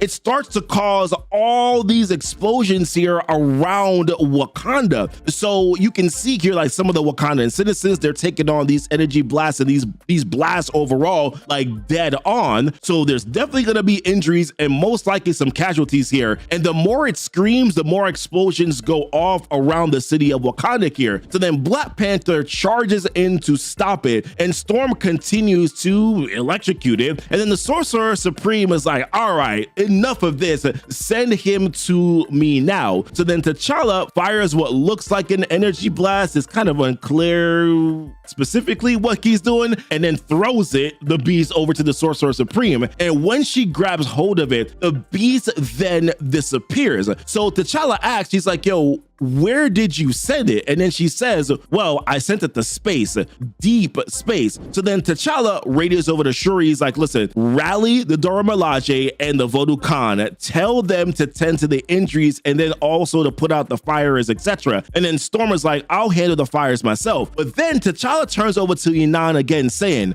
that, or asks the question, I should say, that thing lives inside of Vibranium. And then she replies back, it's like, its consciousness does. I gave it form and it got out of hand. Your kingdom is filled with Vibranium. This is beyond my ability, but not beyond my knowledge. And then here is the kicker. She then says, Wakanda needs an exorcism. We pick back up out here in Nigeria, West Africa, where a group of mercenaries is holding down a campsite right now, and they're guarding something, but they don't know that they're currently being watched at the moment. Now, a squad of government soldiers here, they're closing in and they're ready to raid. Now, one of the soldiers stealthily takes out the first merc and gives the signal for the team to basically go on full breach mode. And he shouts out, leave no survivors, sweep the area and recover the cargo. Now, at first, it looks like the mercenaries here are caught off guard and they're getting pushed back. But then the counter attack hits the soldiers. And when I tell you, these mercs, they were ready. They start taking out every single soldier there that was on site, one by one, until there's only one man left. Now, that man's name is Rambo. No, I'm kidding.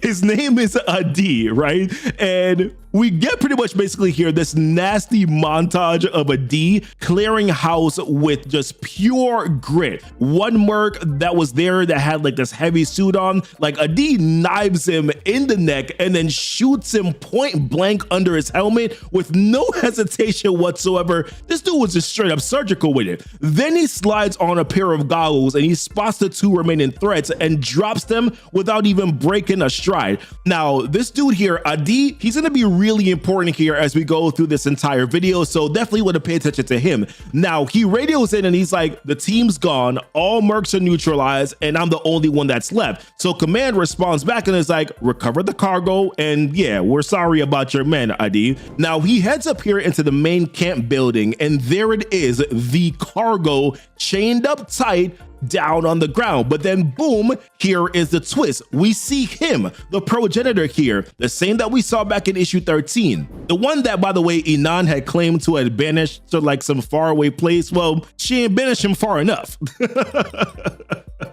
And he tells ID, he's like, you have the blood for the vessel and you will do. And then suddenly in that moment right there, the entire room erupts in a surge of like glowing purple energy, and then everything pretty much for the most part kind of disappears. Now, meanwhile, back in Wakanda, Inan, speaking of her, right, she's just been levitating there for the past like 30 days straight.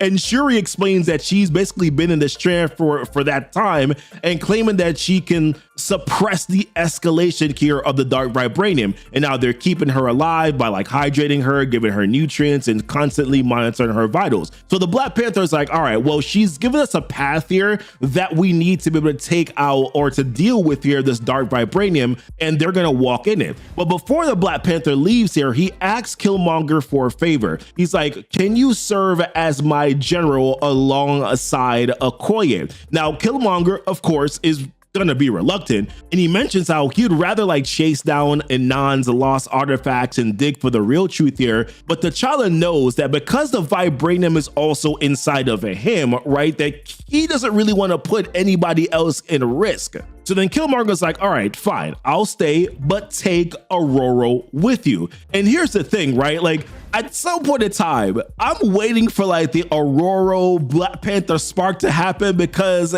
Matron Amala did kind of give us a warning here that, you know, that may happen down the line. So I'm like, this is just opening up the door for that to happen. You feel me? So then Killmonger continues. He's like, listen, you've only seen a fraction of what she can do. But with the Black Panther, he's like, he's not really sold on the idea, because he's like, yo, Aurora looks at him like he's taking something from her. And then Killmonger laughs it off. He's like, she just hates authority. In this place, it's all authority and tradition. But don't worry, she'll warm up. Now go handle your business before he says, I start making some changes around here. Now, before heading out, T'Challa ditches the vibranium suit, because of course he doesn't really want to risk any sort of corruption, right, with the vibranium suit. And to do that, he goes to pay a visit here over to Matron Amala, to which once again, he starts pressing Matron Amala. He's like, you know more than you're letting on. And it's basically been the same theme here from the very start, right? Like T'Challa doesn't fully trust her, but Amala kind of lets him know, like, my silence is to protect you. Like I only tell you essentially what you need to know, because if I tell you more, then that might actually not be helpful, is what she's saying. But what she does say here is that you do have my loyalty, King T'Challa. Like, you got it, right? So then the Black Panther takes off. Now, back in Nigeria, we catch up here with a Nigerian soldier talking to a woman that he literally doesn't call her anything. He just calls her American. And what they're doing right now is that they're looking for Adi. Now, the soldier mentions how he's the best of us and how they'll find him. But the woman is like, she doesn't really care about all of that, right? She just wants results. It mentions how American support is based on deliverables, not your opinion of your soldiers. But then boom, in that moment, we see that same purple energy blast here from earlier slashes when we saw what happened here with ID. And that knocks them damn near out of the sky. So then the soldier, when they get on the ground, he's like, he looks at the American, he's like, stay here, it's not safe. And then when he steps out, this dude immediately gets vaporized and turned completely into a skeleton in seconds. So then the American, by the way, her name is Helen Fortin, she's like, nah, I'm out. And then starts like asking for help. But then here comes the progenitor. He grabs her, lifts her off the ground, and says these words. He's like, you do not have the blood for the vessel, but you will do for a short time. Receive us. Now, real quick, before we go any further here, we just want to say thank you. We see you guys showing up every single week here for the comic book breakdowns that we're doing here at Keepin' the Comic, and it means more than you do know. Now, if you've been enjoying the channel here and you want to support what we're building, you can now become a Keepin' It Comic channel member by just hitting the join button here below this video. You'll get a badge. You'll also stand out in the comments. There will be many other perks, and it also helps us grow even more as well. Or if you would prefer here, we also have a link to our Patreon membership page. The link is going to be down in the description of this video. Either way, you're definitely helping Keepin' the Comic grow here so that we can continue to keep bringing you these videos. Also, shout out to Thor's biggest fan, who just recently joined here on YouTube as a member, and also Jamie and Synchro, who are part of the Patreon group as well. We appreciate you. Now let's get back to it. Now, what happens here is that we cut to this place called Abuja, Nigeria, where we see a man named Ammon stepping out of his car here, arriving home. Now, he enters this building and someone greets him. good evening, Emma, and welcome home. Now, he heads up here to his appointment, but as he walks in, we as the readers, we see like what's going on. We see a shattered table with some blood there. We see some blood smeared across the floor. And as he keeps on walking, we see blood spatter covering the walls, the streaks on the ground. And then he pushes open a room door. And then he sees it all, the full horror of what's going on here. And he screams out, "Lupa," which is, I assume, probably his wife. And then a voice responds and says, "You weren't here, doctor, so we punish Lupa. She's dead. Nothing left you'd want to see." So Amon's like, "Yo, who are you?" And then we see her, and it looks like the same woman here who was possessed here by the progenitor, but her body is not her own. So the progenitor is speaking through and is like, that's a complicated question. This body here is a glove, and I am the hand inside of it. And she tells Ammon, she's like, "You found our gift, but you misused it. You want to master it, but you need to serve it." And then cold as ice, she says, "Your wife misses you. Join her," and just hurls Ammon through the window. But then right then and there, we cut over to the Office of the National Security here in Nigeria. And it's the following night of this thing that just happened. And there is this like government leader here named Mr. Ola. And he's in the meeting room right now with T'Challa and Aurora. Now Ola's like, "Wakanda? I don't know what that is." To which T'Challa's like, "We've lived in isolation, but right now there's a threat to both of our nations." So Ola is looking at Storm and is like, "Could you tell your woman to sit down, please? She makes me nervous." But then Aurora's like, "I'm not his woman. And trust me, I can do a lot more than make you nervous." So then T'Challa kind of just lays it out. He's like, "Yo, listen, you're in danger. You possess an element we call dark vibranium. Regular vibranium is a tech asset. Dark vibranium is cataclysmic. I need that object to study it." But then Ola just isn't having it. He's like, "Today, a king from a place that I've never heard of walks in here talking about an item that I've never seen." So T'Challa's like, "You've been given evidence of my legacy. You know who I am." So Ola's like, "Fine. A king still doesn't mean I have your dark vibranium." So Storm is like, "You're a liar and also probably a fool." To which then T'Challa reveals, he's like, "A man named Adi, a Nigerian soldier, came in contact with dark vibranium. He's missing, along with the CIA agent Helen Horton. And last night, one of your top scientists was killed. Whoever has this element knows exactly what they're doing, and they want more." So then Ola, before Dude can even respond, bang, Dude gets a bullet straight through the head. And then when we look to see who it is, we see that that person has Storm in the crosshairs. But Aurora, she's ready, and she wants T'Challa. She's like, "Close your eyes." And then she lets off a blinding lightning flash, right? Which disorients the shooter for a little bit. So the assassin, he hops on this purple motorcycle, which of course I'm like, purple motorcycle, dark vibranium aura, I get what you're doing here. But he doesn't get too far here. T'Challa ends up intercepting him in the Black Panther suit here, the old school Black Panther suit, on the ground. And then he drops him with a clean kick to the face. But then the assassin tries to fight back. He tries to fire some shots here at T'Challa, but T'Challa delivers a knee straight to the dome and then follows it with another hit right here to the face again. Now, desperate, Merc, the assassin, he yells, he's like, basically like mocking. He's like, "Your people are never willing to make the proper sacrifices." And then he tosses a bomb here into a crowd of civilians. Now, T'Challa instinctively does what heroes typically tend to do, and he leaps into action, and he grabs the bomb, and then he hurls it away before it detonates here and hurt anybody. But then T'Challa shouts over to Aurora and is like, "We need him alive." So then she intercepts and then knocks the assassin out cold. Now later on, they've got him bound and they're ready for questioning. Like they wake him up, they do that old tactic, throwing some water, a bucket of water here on his face. Oh man. So then T'Challa's like, "Okay, this is the part where you tell us who you are." And the assassin is like, "You Americans." And Storm is like, "Yo, do we look like Americans?" To which he replies, is like, "Violent, arrogant, stupid, distinctively American." And I'm like, the irony of him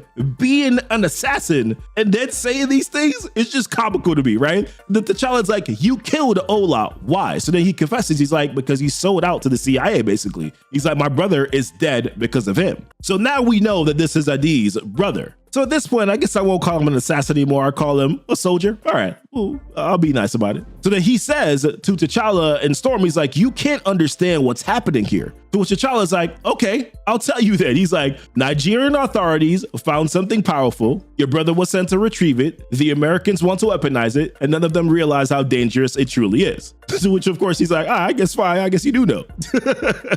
So then T'Challa's like, I am T'Challa, King of Wakanda, the Black Panther. And Storm introduces herself. She's like, I'm Aurora. I control the weather.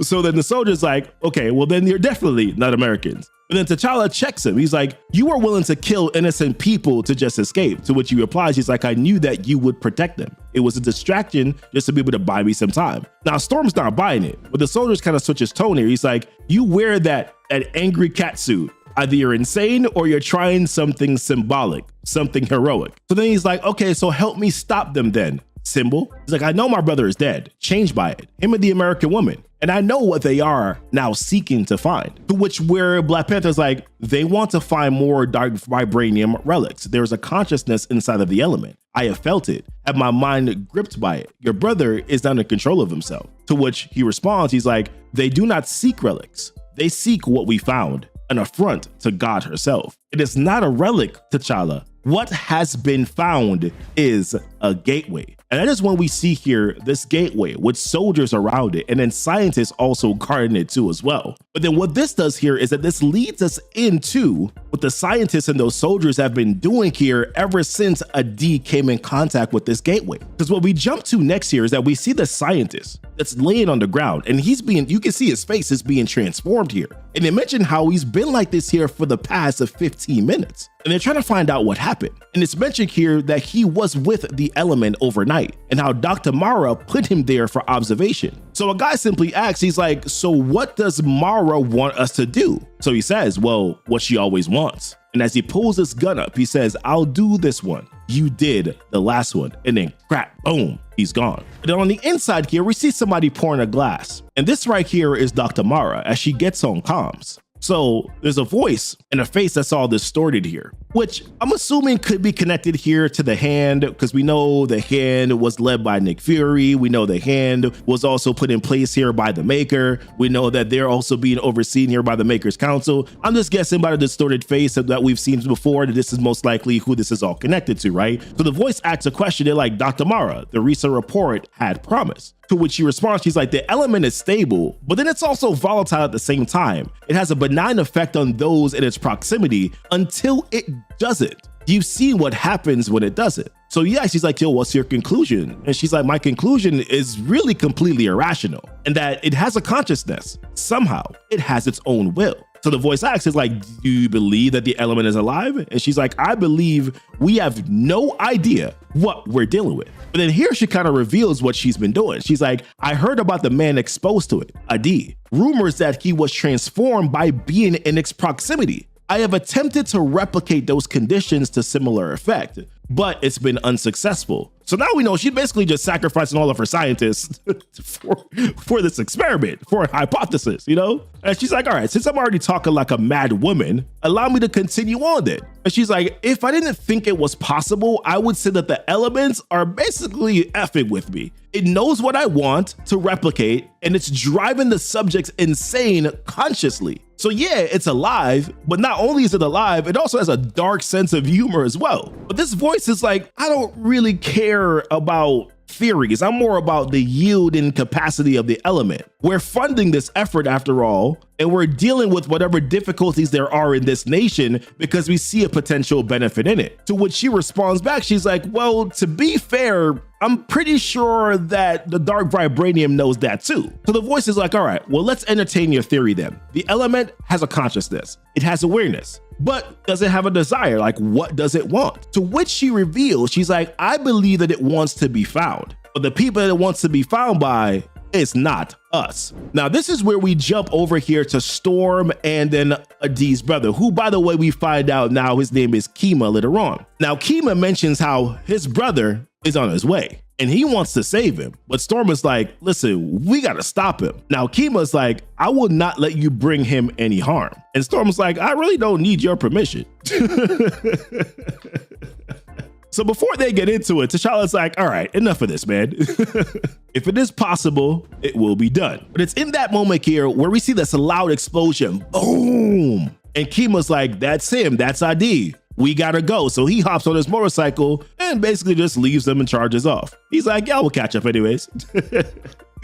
So Storm's like, shall we, T'Challa? He's like, of course, why not? Now, when we get over to see what's going on here, we see this newly transformed ID. Now, my understanding here is most likely this is still the progenitor, right? Who was in some sort of which way has taken a new form here using ID's body. So Kima yells out to him. He's like, brother! And he walks up to him and he lets him know, he's like, yo, we tracked you. I have help with me. Whatever is happening to you, we can find the answer. To which the progenitor's response is like, help. Even now you can't see that which is. And it's in that moment where he's like, see this, foolish man. Because the reality is, Adi is long gone. It's the progenitor that remains. And he hits Kima down. To which the Black Panther comes in and tries to save him. But when he looks back at Kima, let's just say that was Kima's also no more as well, okay? But then in this moment right here, that is when the progenitor looks at T'Challa, the Black Panther, and says, you are favored. Speak with me. To which T'Challa is like, you have spoken in Wakanda, in the actions of Khonshu and Ra, in my kingdom and my blood,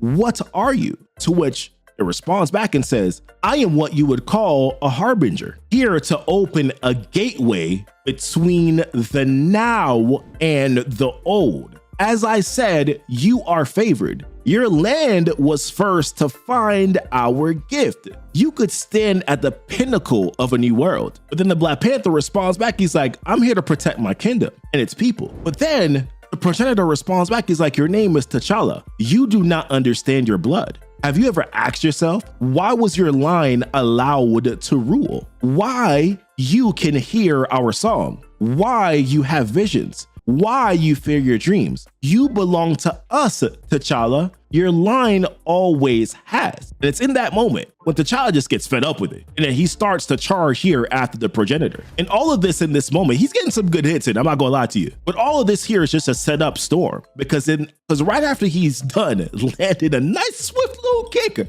right to the progenitor's face. He screams out to Aurora, now! And it's in that moment here where Storm tries to go on the attack and she's like, I've had enough of men pretending to be gods. And seemingly, she does look like she's getting an upper hand here against the progenitor, but that was just a facade because he looks up and says, woman of light, you cannot wield these forces against me. And he knocks her back, to which T'Challa screams out, Aurora, as she's flying through the sky. And the progenitor's cold for this one. He's like, the light goes out, which then forces the Black Panther to try to go save Aurora. And luckily, he was just in time. And he says the words, got you. And I'm not gonna lie, that kind of reminded me of the Mufasa movie here when he went to save Sarabi and he was like, got you, which then made me think of how Taka got upset later on, which I guess would make Killmonger the Taka in this situation, aka Scar. I'm just telling you, they're setting the story up pretty good. Now the progenitor clearly has the upper hand here,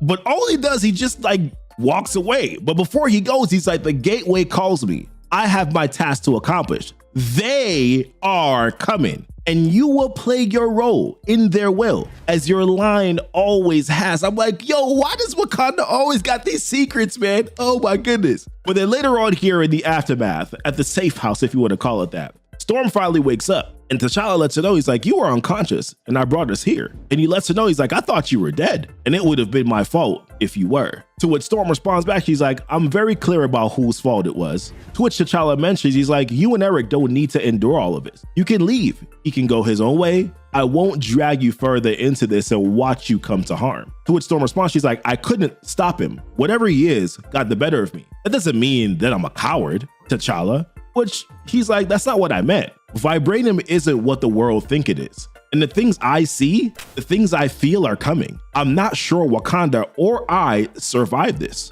To which Storm responds, she's like, don't be another powerful man bowing to a noble death, T'Challa. It's beneath you. You're afraid. You think Eric isn't? You think I haven't seen him struggling? Do you think your queen, Okoye, sees you as a man without fear? You got away with that against Moon Knight. All this pretending to know exactly what to do. What we faced out there isn't Moon Knight. You have no idea how to stop this from happening. And that is permitted, T'Challa. Thank you for saving my life. But you have to be honest with me, King T'Challa. We're both afraid, but that can't stop us. You remember everything that thing told you. You'll work the problem and find a path. To which T'Challa finally responds, he's like, he mentioned a gateway. Whatever it is, we can't allow it to happen. So then she says, then the path is clear. To which he says, and what are you afraid of, Aurora? And then we go back to the classic sort of explanation here of Storm's biggest fear. Well, being confined. I'll tell you the story some other time. Now, if you don't mind, I need to find my balance after all this. I'm going to make it rain. The sound comforts me. Now, as a reminder here, Killmonger has been left here as General of Wakanda while Black Panther and Storm are on a mission to stop the Progenitor. So we see here, and by the way, if my voice sounds weird, I'm a little bit under the weather, but let's continue on. So what we start off here is that we see Eric walking down the corridor here with a bunch of Black Panther suits around him. And at one moment here, he stops and he picks up one of the helmets and then puts it on. To which a voice comes in and says, well, how does it feel? And that's the voice here of Queen Okoye. And she mentions, she's like, I could make a joke right now about the whole way of the crown thing, but I've never really seen you laugh, Eric. So she just stops and pauses. Now, Eric, he apologizes, tries to take the mask off, but then Okoye reiterates, she's like, don't. Answer the question, how does it feel? To which he responds, he's like, tactically, my peripheral vision is worse. And I think if I kept it on for an hour, it would irritate the bridge of my nose. And to Okoye, she's like, well, it doesn't really suit you to be behind a mask anyways. You're way too direct for that. And Eric picking up on it, he's like, well, that sounds like someone who's a little frustrated with the whole Black Panther of it all. To which she says, she's like, someone who is frustrated with tradition itself. Someone raising it, had her choices taken because of it. Someone who has spent her whole life serving it. Now, what this here is serving as is a sprinkle of some breadcrumbs here on what Okoye will do later on. But it does to a certain extent also make us wonder whether or not her marriage to the Black Panther was purely of her own will. But let's continue on. Because Okoye then says, she's like, you've been free your whole life. I would like to know what that is like. To which he responds, he's like, you've been safe your entire life. So even if I told you, Okoye, I don't think that you would understand. But then in that moment here, a red alert starts to go off. And in this next sequence here, Shuri begins to tell us of what danger is going on outside in Africa. And she mentions how they call themselves machine men, paramilitary, transhumanists, black market technology, and how most of the time that they're in Eastern Europe, smashing grab operations to steal rare earth minerals. But they're in Africa now, just to control here of an American mining operation 50 miles from here. Normally, I would leave the Americans to settle their own issues, but as I said, they're in Africa, and they're holding the workers hostage, forcing them to mine for them. So this is where Shuri asks for advice here from her queen, but then her queen defers over to Eric. So Eric said, he's like, well, the Americans will send their forces, but the people working there are innocent. They don't have time. And it sounds like they could use our help. Now, while Shuri agrees, she does have to remind them that they're not operating right now at 100%. Because remember, T'Challa warned them about the Vibranium. And the kingdom itself right now is running on reserve power. So they have less of an advantage. But to Killmonger, he's like, that don't really matter to me. We fight them without the toys. I've never had them, so I don't miss them. And the thing here is that Okoye, she's not sending this one out, because she says, she's like, agreed, and we should get there soon. Now, when Killmonger asks the question, he's like, so you're up for this? That is what she says. She's like, the Dora Milaje are up for this. Some traditions are better than others, Eric. Shall we go tonight? Now, in this next moment here, we see them go over to where these machine men are. And then we get to see Okoye here in this, I'm not gonna lie to you, this suit here is fire. And she says to Eric, she's like, let me find the innocents. But Eric is like, nah, you should not go alone here. Which is when she mentions, he's like, alone is faster and far more quiet. And I gotta say, watching Okoye here in action was a sight to see. She takes out one of the machine men by the doors that's holding the hostages captive. And then she gets on the inside and tells him, you're all gonna be all right. Now, meanwhile, here on the outside, Killmonger and the Dora Milaje, they're giving the machine men a 2-piece of the biscuit. Eric even cuts off one of those machine men's head with his axe. In the Dora Milaje, they take care of everyone else. So fair to say here that this mission was definitely a successful one. But then right at the end of this here, you see Okoye and Killmonger They're giving each other the eyes. And then we hear the voice of Okoye again asking Eric some questions. She says, what do you want for the upper and the lower kingdoms? What do you want for Wakanda? And you see, Eric, he's still trying to stay in his place here because he's like, I don't have the right to have a vision for your nation, Okoye. I'm here because T'Challa asked me to help you because he helped me. But Okoye doesn't see it that way. She's like, you have a vision, Eric, more than just fighting in the fields with Aurora, so share it. Which is when he opens up and he's like, Wakanda can strengthen this whole continent. T'Challa will solve the problem of Vibranium. But then my fear is that the walls, they go back up. You thrive. The world around you, though, never receives your strength. So Okoye asks, she's like, so would you lead Wakanda to Africa? And he replies, he's like, I would spread Wakanda from shoreline to shoreline. And in this moment here, this is where things start to take a little bit of a shift. Because Okoye is like, well, there is very little fear in you, is there? To which she responds, he's like, I smother it with my anger. So then she's like, what would you say if I told you I thought you should lead us? And I'm like, the F is going on here, Okoye? To which Killmonger is asking the same question, like, what? She's like, what if I told you that I share your vision? And then she starts pressing up on Eric. I'm like, Okoye, you got a whole husband. What's going on here? I want what you want, she says. But then that moment gets interrupted because there's a voice that comes in and says, what you want is irrelevant. And then we see Matron Amala here with the rest of the Vodukhan as she says all that matters is what must be. So Okoye's like, Matron Amala, what the heck are y'all doing here? To which she says, she's like, to serve the will of the Progenitors, the will of Vibranium, and the will of prophecy. And then it's in that moment when the Vodukhan, they take off their cloaks off their heads. And then we see the same purple eyes here as the progenitor that we saw before. Now Okoye is out here, Imala, this is treason. Like Imala even cares. She's like, this is necessary.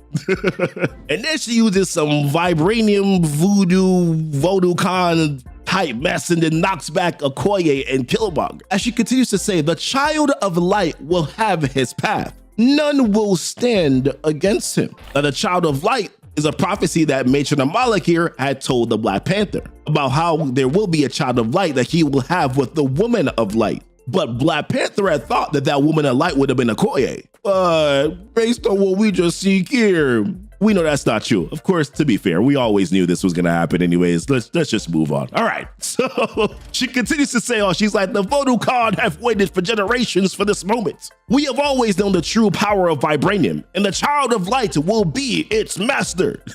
But you cannot bear him, my queen. And then she basically blasts Okoye once again, but she doesn't kill her, which then makes me wonder, like, what she did she like intentionally just make her barren? I don't know. Like, what are your thoughts? Leave it down below in the comments. Also, real quick, if you've been rocking with what we do here every single week and you want to help us keep it going, you can now support the channel here by becoming a channel member of Keepin' It Comic, or you can also join our Patreon membership program as well. It's an opportunity here for you to kind of join the crew here behind the scenes. The link's going to be down below in the description for Patreon, and you can also look right next to this video here and hit the join button if you prefer to join us on YouTube. We appreciate y'all. So then next here, we see this like glow that's going over at Killmonger, right? And I'm like, this man got magic. What's that all about? And then Matron Amala gets all up in Okoye's face and it's like, who do you think killed T'Challa's father and empowered Khonshu? I'm like, okay. And moved you all toward destiny. The truth, Okoye, let me fill you with it.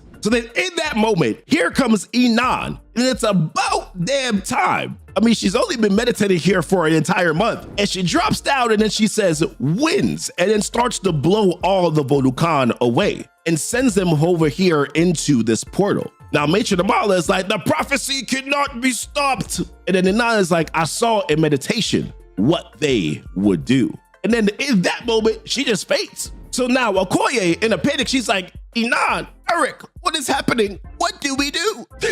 So Killmonger's like, we accept that Wakanda is fallen, and we refuse to let that happen. Bring Shuri and your spies, and those you trust. Use your voice, Queen Okoye, and tell them they have a new king. Now, initially here, when this starts out, we finally get a name here for our 2 Vibranium spirits. That's at least what I'm going to call it, right? Because the progenitor here starts off by saying, this flesh won't embrace us for long, Zakal. Now, if you remember here, we first saw Zakal back in issue number 16, and she was the one that possessed the body here of Helen Fortin, who we saw back in issue number 15. Now, when the progenitor continues on, he's like, we are here to seed our kingdom, to claim what we have given, to force them to serve. And it's here where Zakal responds back and says, and we shall, Zenon. But she does have a question. She's like, my love, why do we speak their language and why not to our own? To which he says, he's like, because this is their world. When it is ours, we will speak in our melodies. But here comes this voice that pops on in that says, we wish to help you claim it. Now, this here is the voice of Matron Amala of the Vodukhan, who we just saw cause a ruckus here back in issue 17. But Zenon is like, I don't really want to hear what you got to say. So she's like, hold on real quick. Please listen to my words. Now, Zakal picks her up and it's like, enough from you. But Zenon is like, nah, go ahead, let her cook, let her talk. So she says, my gratitude. My bad, y'all, that was my son in the background. He's excited too. So Matron Amala lets him know, he's like, listen, my sect has worshiped your truth for generations, and I am the last in the line that have silently awaited your return. To which Zenon's like, yeah, I don't really care about that. And you got one moment here to make me care about your life. So this is when she says, she's like, Wakanda has your element, and I hold its secrets. And I'm honestly hoping here that we get more secrets revealed, because up until this point, she's only really shared very little here with T'Challa, just enough to kind of get him to move towards her plan. So let's continue though. So she tells Zenon and Zakal, she's like, there is a body that is meant to hold you. Because remember, up until this point right now, Zenon is actually, or I should say that he's actually possessed the body here of the soldier Adi that we also saw back in issue number 15. So he responds back and he's like, then I will march into Wakanda and I will claim it. But then Matron Amala is like, you can't do that because it has yet to be born. And this is where she says, let me share the prophecy with you and give you purpose. Now back here, we jump over to Nigeria, where we see a soldier here talking to the defense minister in this safe locked room. But the defense minister, this dude is nervous because the soldier says to him, he's like, this masked man cannot find you here. To which he's like, I am not comforted by that. So the soldier lets him know, he's like, then be comforted by the armed men that I have stationed in the hallway outside. But before things could stay calm for these two here,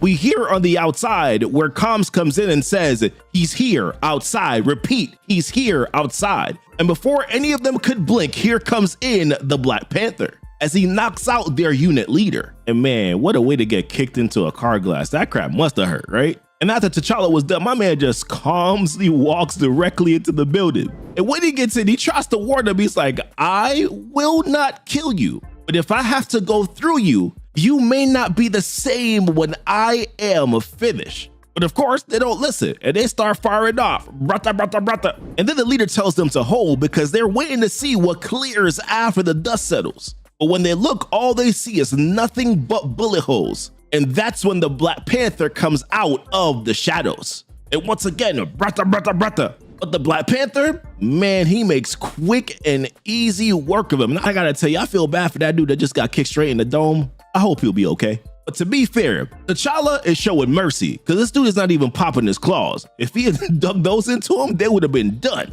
And then in this next moment, he picks up one of the soldiers and is like, I bet you know how to get into that room, don't you? Now back on the inside here with the defense minister, we see these two gentlemen here having bourbon, but it is not a calm situation for them at all because one of them says, that was gunfire.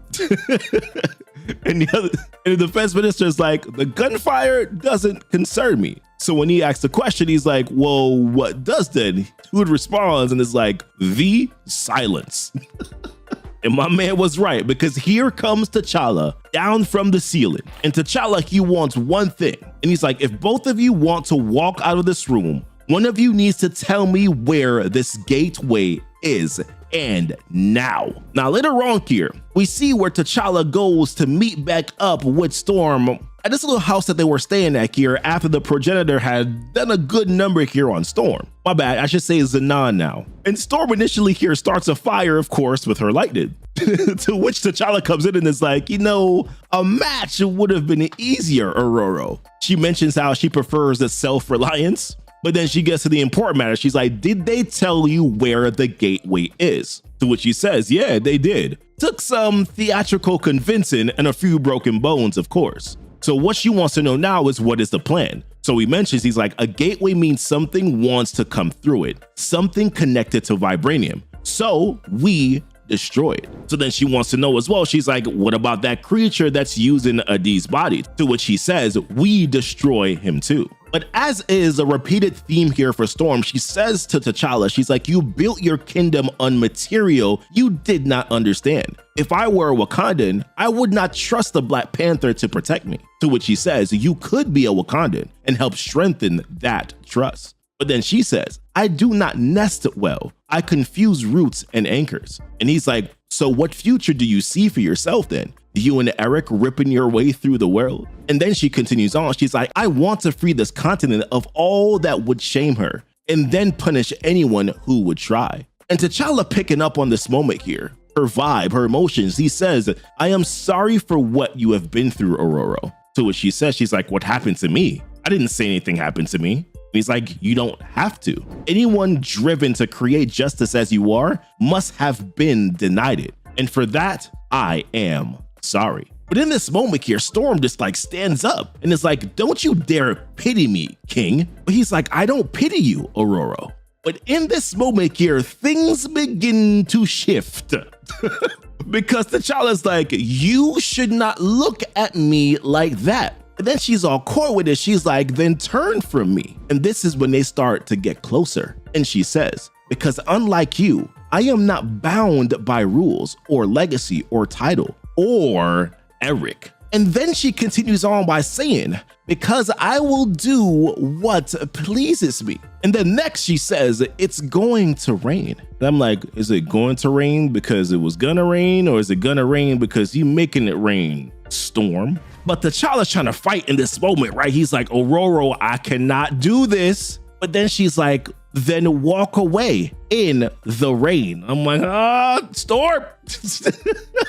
She putting that charm on your boy. As she calls his bluff, she's like, but you won't do that, will you? We are not in Wakanda, and here you rule nothing. And it's here where they embrace, but this time it's with their lips. And I'm gonna be honest with you, I don't know how to feel. I just done called Okoye Hokoye, and then Storm is doing this? I don't know how to feel, y'all. How do y'all feel? Let me know in the comments. But it's here where things get a little bit more real. Because in the next day here in the morning, when T'Challa wakes up, we hear a voice calling to him. And when he looks up, it's Boss. And Boss says to him, soon you will face the greatest test. And she continues on by saying, and you must succeed. Find me, as she fades away. And when T'Challa goes back here on the inside, he tries to first say, listen, I'm not sure what I saw. But then the voice comes out and says, don't speak, listen. And the voice continues on by saying, I thought you were infinitesimal, but I was mistaken. So of course, the Black Panther wants to know, he's like, where is Aurora? To which the voice says, with us, where the woman of light is safe. And you need to listen. We will claim the kingdom you built from our gift. You and the woman of light will serve the prophecy. And to protect everyone you love, everything you love, and your child to come, you will help us destroy your precious Wakanda. So when we pick this back up here, we see Killmonger speaking with the Sorcerer Supreme and Nan about the dark Vibranium. So he asks a question. He's like, yo, these progenitors, you can't sense them at all, Ninan? To which she says, not anymore. I can feel the dark Vibranium woven into Wakanda, but before it was like hearing an antenna get a signal. Now nothing but silence. So when Killmonger asks, can we just turn the power back on? She says, well, I would not recommend that because many predators are silent before the moment they strike. But the way that Killmonger sees it, he's like, after what happened with the Voodoo Khan, them trying to kill him and Okoye, The people in Wakanda right now are absolutely terrified, and T'Challa is gone and Aurora with him. So someone needs to do something. To which Inan says, she's like, no one is stopping you from acting, Eric. Shuri admires you. Okoye admires you. I am an outsider here. I can't prescribe what needs to happen. So Killmonger, he's like, okay, well, what then do you suggest? So she mentions that this Moon Knight, Ra and Khonshu, they use this dark vibranium. I doubt that they would have without knowing its secrets. So when Killmonger asks the question, he's like, so do you think that I should ask him? To which her response is like, well, T'Challa would, and I think that you should make them speak. But then the one thing that Killmonger says is like, well, Okoye would not approve of that. To which Inan is like, well, the queen does not have to know, and I can make certain that she won't. And then she hands him this thing and says, this is called the Athame of Woe, and it does what you can imagine it does. But before he goes in, he has one question here for Inan. He's like, why are you aligning with me? What's your interest in all of this? You're not Wakandan. To which she responds, she's like, well, in my meditation, I saw what these progenitors are capable of, and I felt their desire. It's time to take off the gloves for the sake of the world. I am a sorcerer, not a humanitarian. And in the face of evil, everything is permitted. So next, they make their way over here to the prison cell that is housing Ra and Khonshu. And unlucky for the guards that were standing watch, because Inan face plants them, knocking them unconscious. And she doesn't stop there. Inan places magical gags over Ra and Khonshu's mouth. And as they walk in, Inan tells Killmonger, their power has been nullified. You can take your time. So when Killmonger steps in, he says, I don't know which one of you is the leader, and I really don't care. But I know that you must understand what Vibranium is hiding, because you wanted to use it for yourself. Inan let them speak. Now, naturally, Khonshu isn't having it, and he's basically like, listen, I ain't telling you nothing. And then he starts taunting Killmonger, calling him a vagabond who hangs with the jungle woman. And listen, man, everything was cool until he started disrespecting our storm like that. But obviously, this was all a ploy to kind of piss off and distract Killmonger. So Khonshu continues on. He's like, you have no idea what this place is, and you can't kill me. The real king believes I have value. To which Killmonger replies back, and he's like, I don't want to kill you. From what the Sorcerer Supreme tells me, this dagger is filled with pain of everyone it has ever cut. And it can give all those generations of pain to anyone else. So I'm going to ask you to tell me what you know. Or don't, and I'll ask you again once the dagger is finished with you. Now Khonshu is like, bro, I am no stranger to pain, a vagabond. To which Killmonger's like, yeah, I figured. And it's in that moment where he drives that dagger directly into Khonshu. And of course, Khonshu would naturally also have black blood, but let's move on. But before we get the aftermath here of that scene, we jump back here to a flashback of about 4 weeks ago when the progenitor, aka Zenon, had just shown up right after T'Challa had just clapped Storm's cheeks. And right now, because Storm is missing, T'Challa has one question. He's like, where is Aurora?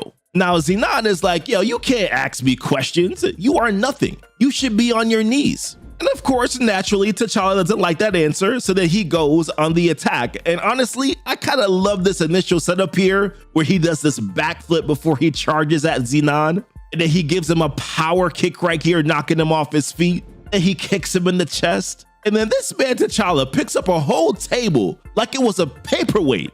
And he was just whipping Zenon with it back and forth and back and forth. But here's the thing. I couldn't help but think, this man is expending a lot of energy right now, and he doesn't even really truly understand who he's fighting. So after T'Challa is done here, he says these words so confidently. He's like, there is a side of me that you don't want to know, whatever you are. Which is when Zenon just starts laughing. And then he starts going on the attack. He charges in and then he grabs T'Challa by the neck. And as he's holding him up, he says these words to him. It's like, now I will help you kneel. And then he tosses him out of the house. Bye-bye cabin. And as T'Challa is trying to catch his bearings, Zenon just does not give him a chance at all. But then he continues on by saying these words. He's like, you had a role in this, speaking to T'Challa. He's like, but that role is finished. Your bloodline has done what must be done. So now your blood means nothing at all. But T'Challa, he gets himself back up to his feet. showing that I don't quit energy. And then he tries to charge at the Progenitor again, but the Progenitor just catches his fist. And it's in that moment here where the Progenitor just breaks his arm and T'Challa is writhing in pain. And man, Zenon is so savage in this moment because he holds his head and tells T'Challa, "Kiss your precious crown," and just slams his face straight on the ground. Oh my gosh. And T'Challa, he's like, "Stop you." But it's here where Zenon is like, fragile man, you don't even know what I am. And then he jumps up in the sky, doing his best Goku impression, I might add. And as T'Challa is just like crawling on the ground, trying to find some semblance of life here, the Progenitor comes straight down. And for a moment here, it looks like T'Challa's done. But right in the nick of time, here comes a purple panther. And that is what saves our King T'Challa. And then we hear the words of Boss that say, "Place your faith in me, child." But then we get a look and seek here at what Zenon was looking at. Because in this moment here, we see the Black Panther in this purple hue. And I initially thought it was just one, but it seems as if though there were many Panthers circling Zenon. And then he begins to get engulfed by many of them. And that was followed by a massive explosion. And in the aftermath of that, as T'Challa is just not in good shape, we hear the words of Boss again as she begins to say, she says, "The responsibility of all generations has found you." And as a hand is placed on T'Challa's face, Boss continues to say, she's like, "What you call the Progenitor, he will return, and you are not ready to stop him." And then we get this majestic shot here of Boss, which I absolutely love seeing, as she continues on by saying, "But I can make you strong enough for the truth, strong enough for the pain, strong enough to keep your kingdom and this world free. But you must do what your ancestors could not." That's like always the line, right? You must do what your ancestors must not. But I digress. As she continues on by saying, "You cannot wear the panther, you must become it." But then we jump back in that moment here to the present time. And this is where we get this massive reveal here from the interrogation that Killmonger had with Ra and Khonshu. But before we get there, Okoye is pissed. And she kicks things off by saying, "We do not torture people in Wakanda." But here Killmonger says, he's like, "There is no Wakanda, Okoye. You have buildings you can't trust, technology that you don't understand, and you have a traitor." To which Okoye is like, "Traitor, we neutralized that spy and Matron Amala's zealots have been banished." But Killmonger's like, "I'm not talking about them. I'm talking about someone close enough to King T'Challa's father and who would tell Moon Knight T'Challa's moves. One of those magicians in your cell told me who it is, and he was in no condition to lie." So then Okoye naturally is like, "Well, who the hell are you talking about?" And this is when I was a little bit taken back here as Killmonger says the name Shuri. And maybe I have not been paying attention so far, but I didn't really see this sort of line up to it actually being Shuri. To which, of course, Okoye is like, "Yeah, I don't care what you did to him in that cell, he's lying. She wouldn't let her own father die," which is basically what I'm thinking too. I'm like, 616, Shuri, potentially, but like, I don't know. It just sounds weird. Either way, let me know what you think. But then Killmonger continues on. He's like, and that's not the only thing that he said, because then he begins to tell her about Wakanda. And he mentions how he said that Wakanda isn't a city, it's a gateway. Dark Vibranium breaks a rift between dimensions. It's more than unbreakable metal and a conductive power source. He's like, "Yeah, I read too." But then he continues. He's like, "Ancient Wakandans used a power they didn't fully understand. And the price of that power has created a gateway to beings that want their world here. And additionally, and for our world to become theirs." So then she asks a question. She's like, "Okay, so what do we do to stop them?" And this is when he says, "Khonshu said Dark Vibranium also created a way for the gods to visit the world of men," which is huge. And as he's saying this here to Okoye, we get this beautiful shot of the Black Panther walking into what looks like another dimension, which I assume is the ancestral plane here, because we do see those Black Panthers again, who I assume are the past kings and queens of Wakanda. And then he says these words to Okoye. He's like, "Your Black Panther was a tribute to these gods, and T'Challa's blood has part of them in it." All his line do. "We need to find T'Challa." and T'Challa needs to claim his power to win this war. So we open up here with T'Challa and what I assume is the astral plane here based on what we saw in the very last issue. And Boss mentions here, T'Challa, your body lies on the earth healing, and your mind and soul are here with me. Time is not a river, my child, it is a wound, and we are the blood that tries to heal it. And then she begins to recount the story here that goes way back, but it's kind of a story that we've heard before, but with a little bit of a twist here. Because she says, long before Wakanda, the sky cracked, the heavens mourned, and in the morning they gave us a gift, a metal unlike any other. It did not belong to the world. Those who touched it heard a voice, not from the stone, but from beyond. It whispered in dreams, not commands, but invitations. Invitations to shake the world, to elevate it. The metal taught us. It remembered what it once was, and it shared. And here's where we get this bombshell, because it was mentioned that it was forged not in nature, but in design, by a culture older than our imagination. They were not conquerors. They were curators, archivists of matter, scribes of energy, and their kingdom was dying. They sought worlds where they could conquer and emerge as gods, and their final breath was a prayer cast into the void. And the reveals keep coming. Wakanda was never the first to hold it, only the next.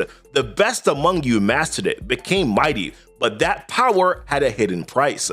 Some still hear it. Its memory remains alive. It knows you, as it knew your fathers. It does not forget, but not all memory is benevolent. They seek to return. The seed has bloomed, and what grows is not ours. It speaks to others now, those who do not understand what they carry. The archivists return. And in this moment here is where T'Challa realizes, he's like, yo, this is not power, it is legacy. To which Boss continues on by saying, legacy demands continuance. And as we see a mural here of Wakanda's warriors against some other warriors through history, we see where Boss says, but continuance demands blood.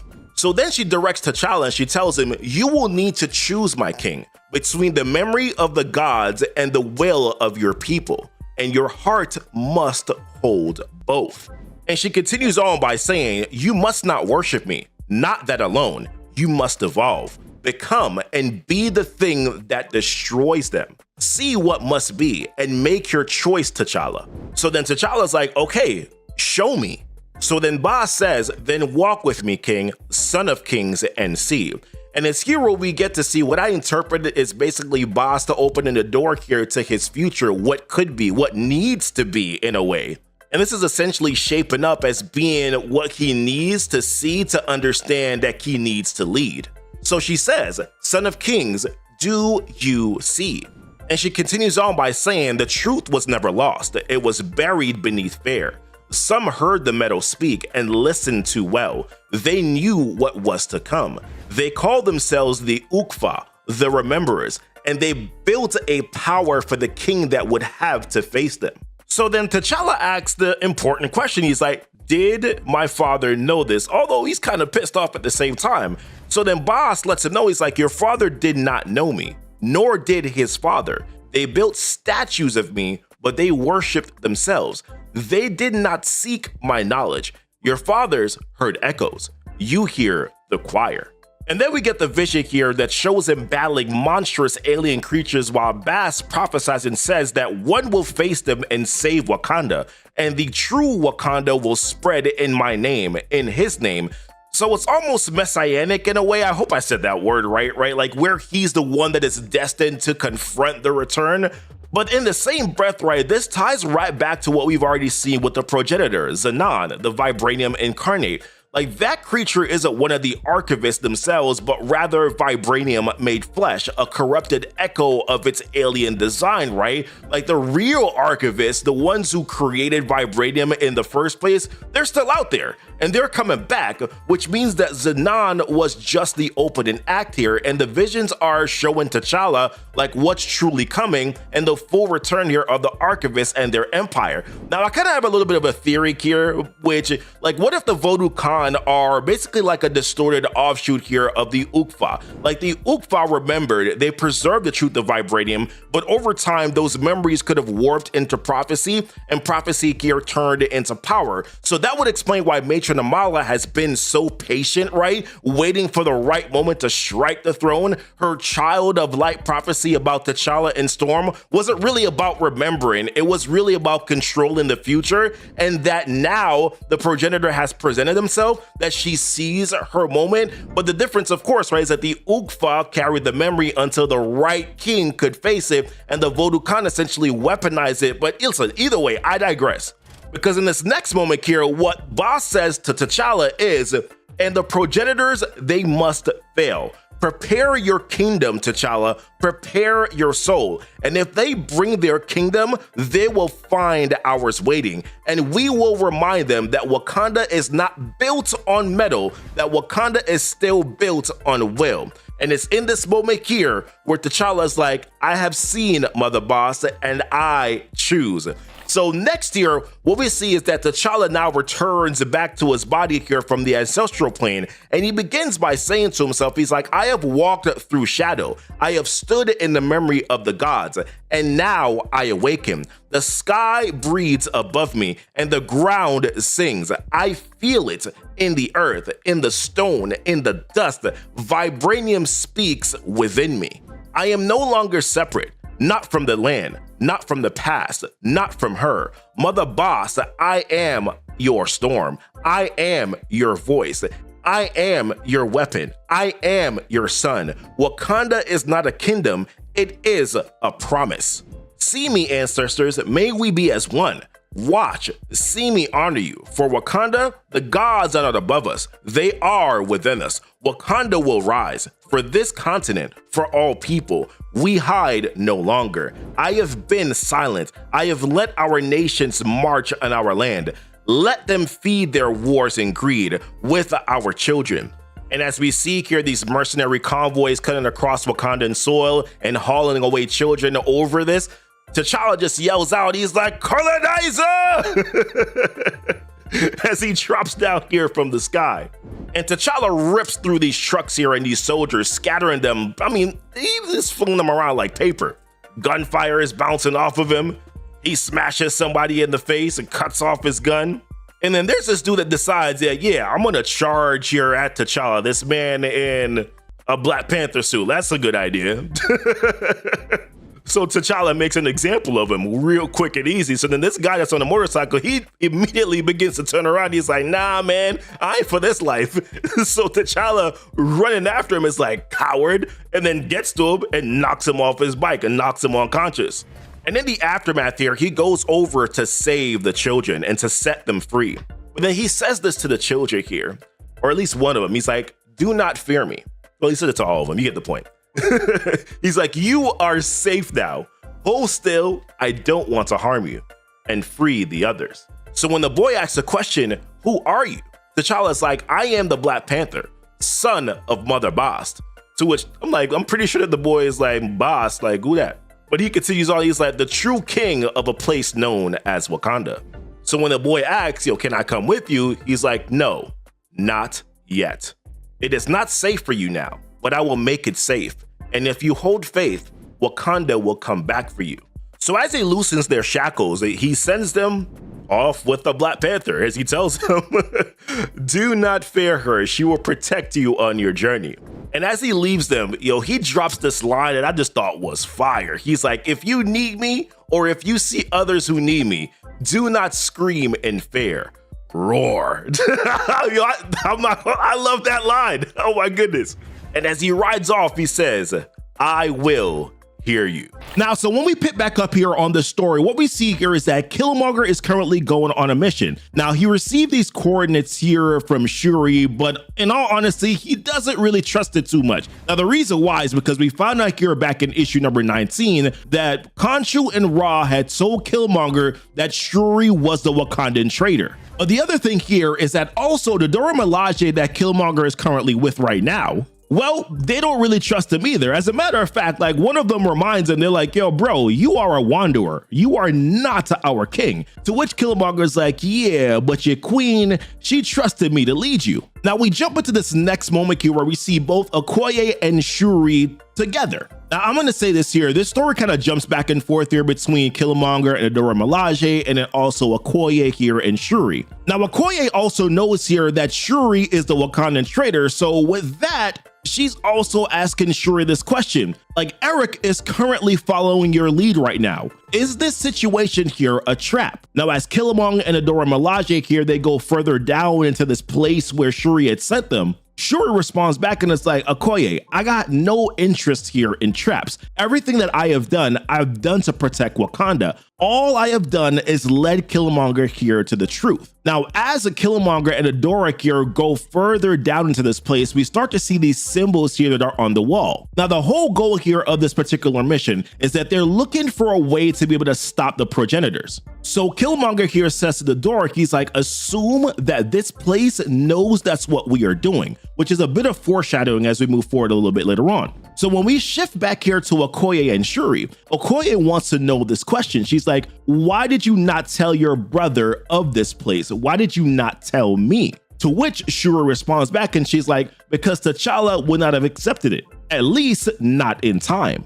Wakanda has an opposite, just as Vibranium has an opposite. Khonshu sought that power for himself, and T'Challa has no idea what he can be, Okoye. To which, of course, we now know based on issue number 20 that T'Challa has an idea of what he can be, or at least what he needs to be. Now, as Killmonger and the Dora continue to go further along here, they find this door, and on this door, they see a symbol. Now, Killmonger is questioning, he's like, is this Wakandan? But then one of the Dora responds back and it's like, no, it's not. And when Killmonger here goes over to the door, there's a vibranium ring that he has on, and that thing starts to activate or reacts towards it. Now, as Shuri begins to talk here to Okoye to reveal some of the secrets that we already found out here back in issue number 20, she says this to Okoye. She's like, the Progenitors gave the people of Wakanda's opposite gifts, dark vibranium,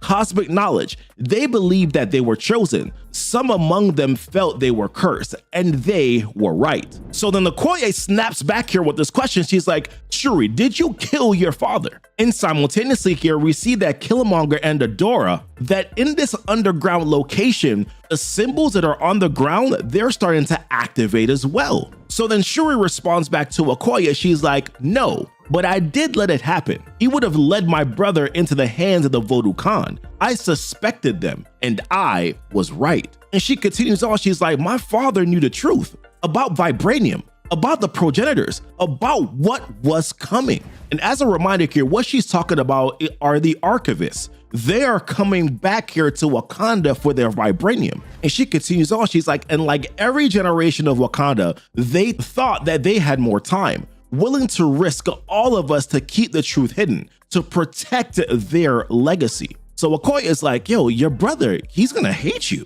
To which Shuri's like, my brother is either already dead or he must kill what he was to become what he can be. This is a war of gods, Okoye. Khonshu knew that. You must accept that. The last time I saw T'Challa, he was changing. May my brother finish his great becoming. Now, when Adora here and Killmonger finally get on the inside, first and foremost, they're greeted by this like massive hand that bursts through this wall. And one of the Adoras say they worship this civilization as gods, while Killmonger responds and says to gain the power of gods. And when they go much further in here, we see statues of what look essentially like Zenon, the progenitor, and various statues here. And the Killmonger says, he's like, and this place is older than your Wakanda, all your ceremony, all your traditions, yet you people know nothing of what you are. Take note, Dora Milaje, it took a wanderer like me to show you. And you thought that Wakanda was the only kingdom.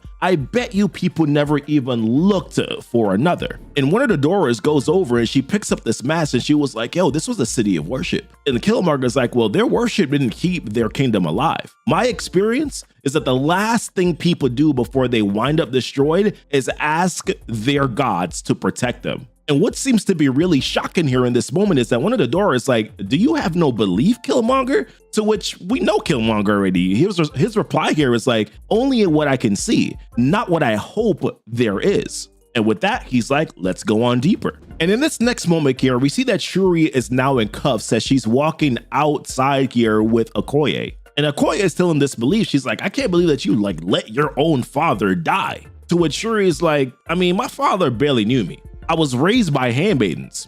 T'Challa was the only one that mattered to him. I was just born. But then she's like, enough of that. There's something that you need to see. And with this, of course, Okoye is still like, I don't trust you. But Shuri is like, you can. I love Wakanda even more than you do, which is why I always prepared for war. I just didn't realize what would be on the other side of that war. I looked at my brother's data, ran some tests, found some patterns. What I want to show you, no one here can know, not until my brother returns. Now, when we shift back here to the Dora and Killmonger, we see that they've now made it over here to this table. Now, the Dora are standing guard while he goes to deal with this thing. And it's here where we see pretty much essentially all that we've already covered here back in the previous issue, so I won't really cover it here in this particular one, but he's essentially learning this information now, as well as the Dora Milaje. But then in the midst of all of this here, one of the Dora, she hears something. And before she can even like really warn them or react, here comes a staff directly through her dome. And then while on the inside here, Shuri is giving more information to Okoye. She's like, T'Challa had discovered how to isolate one vibranium signature from another, like hearing a song in the wind. So what I did was that I analyzed our foundational architecture. And Okoye acknowledges that these energy signatures here, they go miles here beneath Wakanda. To which Shuri responds, she's like, the Americans, the Nigerians, my brother said that they were looking for a gateway. These ancients, they want to invade this world. And she tells Okoye, she's like, the gateway, it's here. It's always been here. Now, meanwhile here on the inside, or I should say underground here where the Dora and Killmonger are, they're now going to start to get attacked. Well, to be fair, they were already under attack. It's going to get a little bit worse now. So Killmonger tries to have them regroup. But as you can see here, the markings of the wall, they're all activated now. And in this moment here, I was like, oh, we're about to see a fight because Killmonger's like, stay close, follow my lead. But then there's this voice that comes out of the shadows that says, no, Eric. And then when we turn around to see who it is, here it is, T'Challa himself. And he's like, nah, you follow my lead, as he takes out here the two of these, I guess we'll call them robots for now. And the funniest thing here to me is this like massive shock look on his face here. Killmonger's face when he's like, T'Challa? But there really is no time here to go through this reunion because one of the Doras is like, hold on, look, right here. More of them have assembled. But here's the thing now, the Black Panther, after what we saw happen here in issue number 20, he got some new powers now. So like the cat he is, he pounces and takes a few of them down here, saving actually one of the Doras. And while he's doing that here, he's having this little conversation with Killmonger because Killmonger's like, hey, listen, while you were gone, I sat in your little fancy chair. I hope you didn't mind. To which T'Challa's like, I'm sure that you had a good reason. But Killmonger's like, bruh, you can have that joint back. Because being a king, it doesn't really look good on me. Too many rules. And that's when T'Challa comes down here and amidst this power that takes out multiple of these bots here at the same time. And as he does that, he's like, you know what they say about rules? But the Black Panther had gotten a little too cocky because right behind him, there was another one coming for him. But luckily for him, Killmonger spotted him, to which the Black Panther is like, all right, appreciated. So now Killmonger realizing that, you know, T'Challa's a little bit different now. He asks him the question, he's like, could you always do that sonic boom thing? Or is that some kind of like new back from the exile joint? And T'Challa's like, do you believe in our pantheon of gods, Killmonger? To which Killmonger's like, nah. To which T'Challa's like, well, then my answer would do you little good. So now the Black Panther here, he goes over to this other door and he says this, he's like, those biomechs were protecting whatever's behind this. Meanwhile, one of the Dora Milaje get in contact with Okoye to let her know that the king has returned and T'Challa is alive. And Shuri's like, listen, I'll face judgment, but at the same time, you must use your judgment as well, Okoye, because right now we are on the eve of war. So Okoye's like, okay, well, can we stop them? To which Shuri says, she's like, these beings think that they can simply walk through Wakanda like a door. So let them find us unbound. I'm like, very clever. She's like, our warriors, our weapons, our will, awaken it all and let them see what we have done with their precious vibranium. Now, as we jump back here to Black Panther, Killmonger, the Dora, when they get on the inside, T'Challa tells them this because what they see is fascinating, or at least to Killmonger it is. And the Black Panther tells them that this right here is vibranium held in liquid form, a feat I once thought impossible. The Western Europeans used to scry with black mirrors in the dark to see beyond sight. So basically, to simplify that, what he's saying here is that they'll stare into dark reflective surfaces like black mirrors or water to try and see visions or hidden knowledge. Kind of like a mystical fortune telling type of thing. I hope that makes sense. So when Killmonger is questioning for listen, enlighten me here. Like, what exactly is it that I'm looking at? That's when the Black Panther tells him, is like, this here is the home of our enemies and those who shared their power with us. They are the same. And I actually love this little interaction right here because Killmonger looks at T'Challa and he's like, you sound different. To which T'Challa's like, well, I've been through a lot and the worst is coming. And if you stand with me, then you will be fighting to save the world. Our lives, they don't matter. We will have to be willing to die. To which Killmonger's like, dude, I'm always willing to die. That's what keeps me free. So T'Challa's like, okay, well, let's return here to protect the freedom of Wakanda. Now, as he's walking back here with the Dora Milaje and Killmonger, he catches the eye here. Well, first and foremost, the civilians are looking at him like, oh, hey, he has returned. And then he catches the eye here of Shuri, and that looks all too, I don't know. It looks, there's a little bit of tension in that, right? So then later on, right, I'm thinking, all right, Killmonger and T'Challa right now, they got to have a real conversation here because some stuff has gone down. But in all honesty, it's very anticlimactic because Killmonger says to T'Challa, because it looks like they've already had this conversation, he's like, I don't own Aurora's choices. Besides, I thought about sleeping with your wife, and there's no way that this man just like easily dropped that line like that. To which T'Challa's like, hold on, come again? To which Killmonger responds back and he's like, you guys might want to work out a few things. But then he just immediately shifts the conversation. He's like, okay, so these aliens have her, then I'm going to get her. To which T'Challa's like, I don't know where she is. And I'm gonna say it again, guys. I want to just maybe a tad bit. I don't typically tend to like drama, but in this particular situation, I feel like I've had a lot less complicated things go on in my life that have taken a lot longer to resolve. This felt a little too fast if you ask me. But either way, I digress because then Killmonger's like, okay, well, ask your gods then. Like, ask them where she is. To which T'Challa's like, she's not dead. They would have killed her had they wanted to. But Killmonger's like, bro, I'm not just gonna believe in that, T'Challa. To which the Black Panther's like, and I won't leave her, but we gotta focus here. What would she want? And it's in that moment here where we see Okoye come through and she's like, gentlemen, Shuri says that she started to earn her redemption. She asks that we join her. And when we go on in, we see this like massive, which of course I assume is vibranium armored kaiju. I'm kidding.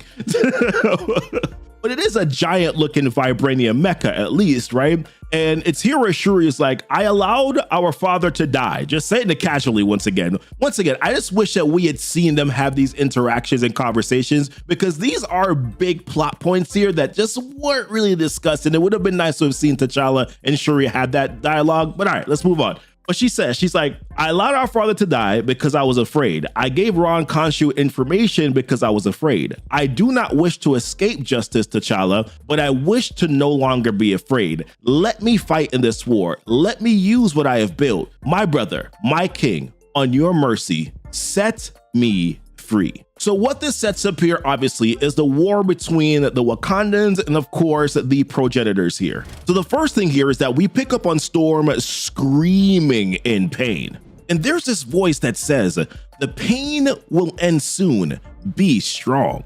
And as she is continuing to scream, we see here that we're currently in the chamber of the Voodoo Khan. And Storm right now is in the middle of giving birth here to the Child of Light. And I know we are probably thinking, because it's the exact same thing that I was thinking as well, like how in the world is she giving birth to this child so fast? So then with one final push here, the baby is here. As Matron Amala says, serve your destiny, Aurora, as we all must. And as she picks up the baby, she says, the child of light, the end will bring the beginning of a new age. So then one of the Vodoukan pats her on the head and is like, you have done the work of a goddess, take your rest. So Storm is asking the question, she's like, how? This is impossible, it's too soon. To which the person responds back and says, all things are possible now. And that's when Matron Amala says this, she's like, we are the last generation made to wait. Our belief has been rewarded. We will see the return of the first power. The child of light will make a throne of the world. And how the 1,000 years are complete. Hail those who came before. Hail those who will come again. Hail the paradise to come. So from that moment here, we cut over to the Sorcerer Supreme, Inan, who is currently right now with T'Challa and Eric. And here we see her tell them that Aurora is still alive and how she can feel her and how her power is being muted. So T'Challa is asking the question, she's like, where is she, Inan? To which she responds back by saying the Vodoukan are magicians. They're folding shadow around her. The Progenitors are also aiding them. Brace yourselves. I need an assembly with the Alatori. So naturally the question is like, what the hell is that? So Inan says, she's like, Alatori, come forth and serve the Sorcerer Supreme. And Alatori, you shall be seekers. And when we finally see them, first and foremost, they look creepy. And then second, it's completely unclear whether or not they're supernatural beings. Are they magical constructs? Are they spirits? Or are they straight up summoned demons?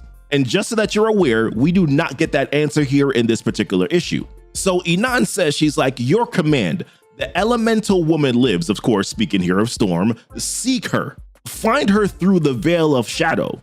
To which one of them responds back and is like, we serve you, sorceress, for the price of the assembly. To which Inan is like, the price shall be paid, find her.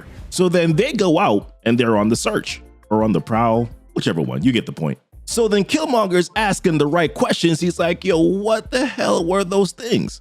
To which, of course, as I already told you, Inan is not willing to oblige. She's like, you don't care. You just want her safe, so don't ask me. So then T'Challa, once again asking the right questions, is like, they said that there would be a price. What kind of price we talking about? So Inan once again deflecting, she's like, your kingdom is about to be invaded by cosmic Armageddon. Aurora has been captured by zealots of the apocalypse. You are in league with the mother boss and master in dark vibranium. Worry about your problems, King T'Challa. Let me manage the price of the Alatori. They will succeed. They always do. You and Eric should be ready to act. Finding her will be the easiest part. Getting her back will be the challenge. So then right after that, right, we jump to T'Challa and Killmonger getting ready to go after Storm. Now at first, it looks like we're about to get a much needed conversation here between these two. So T'Challa starts off by saying, listen, before we ride off on some of Shuri's new war machines here, I feel like we need to have a deeper conversation about this.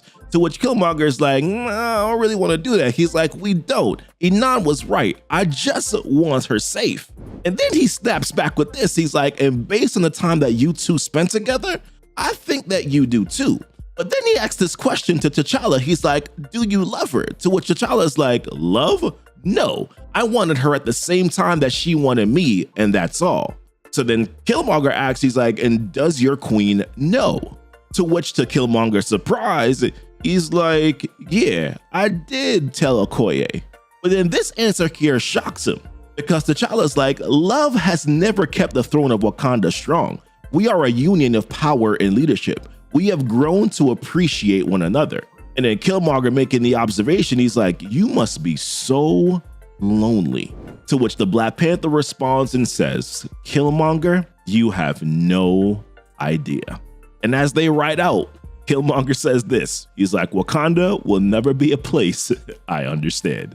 So in this moment here, what happens is that we jump back here to Storm and Vodoukan in the middle of a very important conversation. So Storm is asking Matron Amala, where is my child? To which Matron Amala is like, it is not your child or T'Challa's. He was the seed and you were the vessel. The child belongs to the light and you should stop trying to fight. You belong to us. So then Storm is like, all right, what do you want? To which she responds back and says, what the Vodoukan have always wanted, power. And the true power lies beyond this world. It lies in the cosmos. Wakanda is a land of king and queens. The Vodukana exists for gods, the gods that came once and shall come again in this age, in our time. I have seen the future. The ones from beyond have showed me. T'Challa and all of his bloodline have the will of the Vibranium within them. The gods flow through their veins, but it needed to be woven with other power. Your power, Ororo. You don't even know what you are. She commands the skies to rain. You are not a woman, Ororo. You are a storm, and you have one more task to accomplish. To which Storm is like, what is that? And as we see here Killmonger and Black Panther riding towards them, she says, drawing the king and his weapon to us so that we can destroy them. And once they are finished, nothing can stand in the way. Wakanda will be the open gate. And through that child, the gods will have form in his perfect flesh. You have born the true king of Wakanda. Let that satisfy you. And while she's talking, we see the Vodukana here performing a ritual. And that's when we see this purple lightning here starting to flow here out of the child of light's body. Or it could also be flowing into the child of light's body. And as that is happening here, Matron Amala says this. She's like, do you see my storm? They come to make their home in him now. So as we see here T'Challa and Killmonger closing in, that's when we see this lightning that suddenly comes here from the sky and strikes the child of light. But as that happens here, something really interesting happens in this moment, because we see here where Bast shows up to Ororo and she says, Ororo, hear me. Hold fast to your strength. Listen, that thing is not your child and it must be destroyed. So Storm is like, who the hell are you? But then Boss flips it back on her and is like, who are you and what are you? You cannot be bound by the zealots.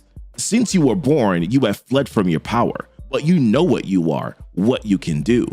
Embrace it now without fear.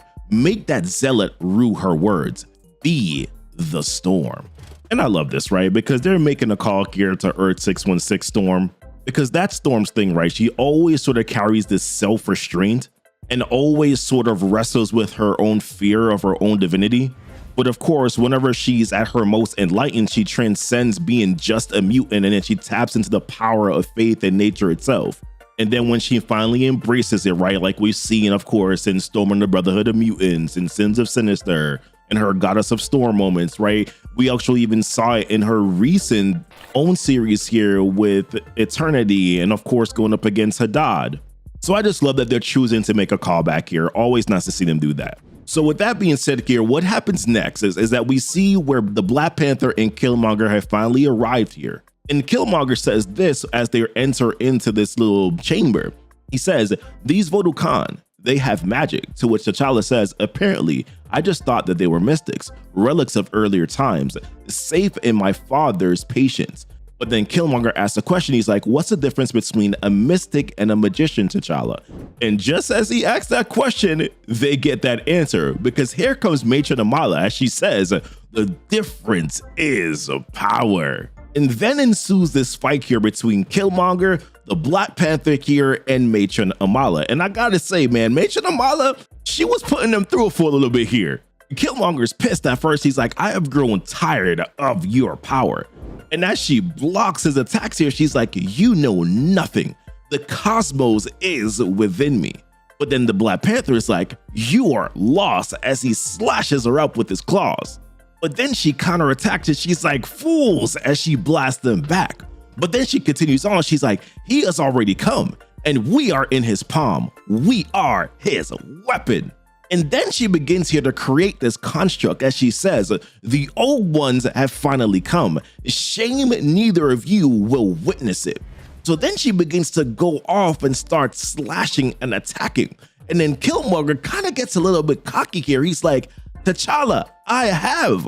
But then he gets stopped right in his tracks because Matron Amala stabs that construct here right through his stomach. And the Black Panther begins to scream. He's like, Eric! But then in this moment here, Matron Amala begins to speak here to the Child of Light as she says, come to me, my king.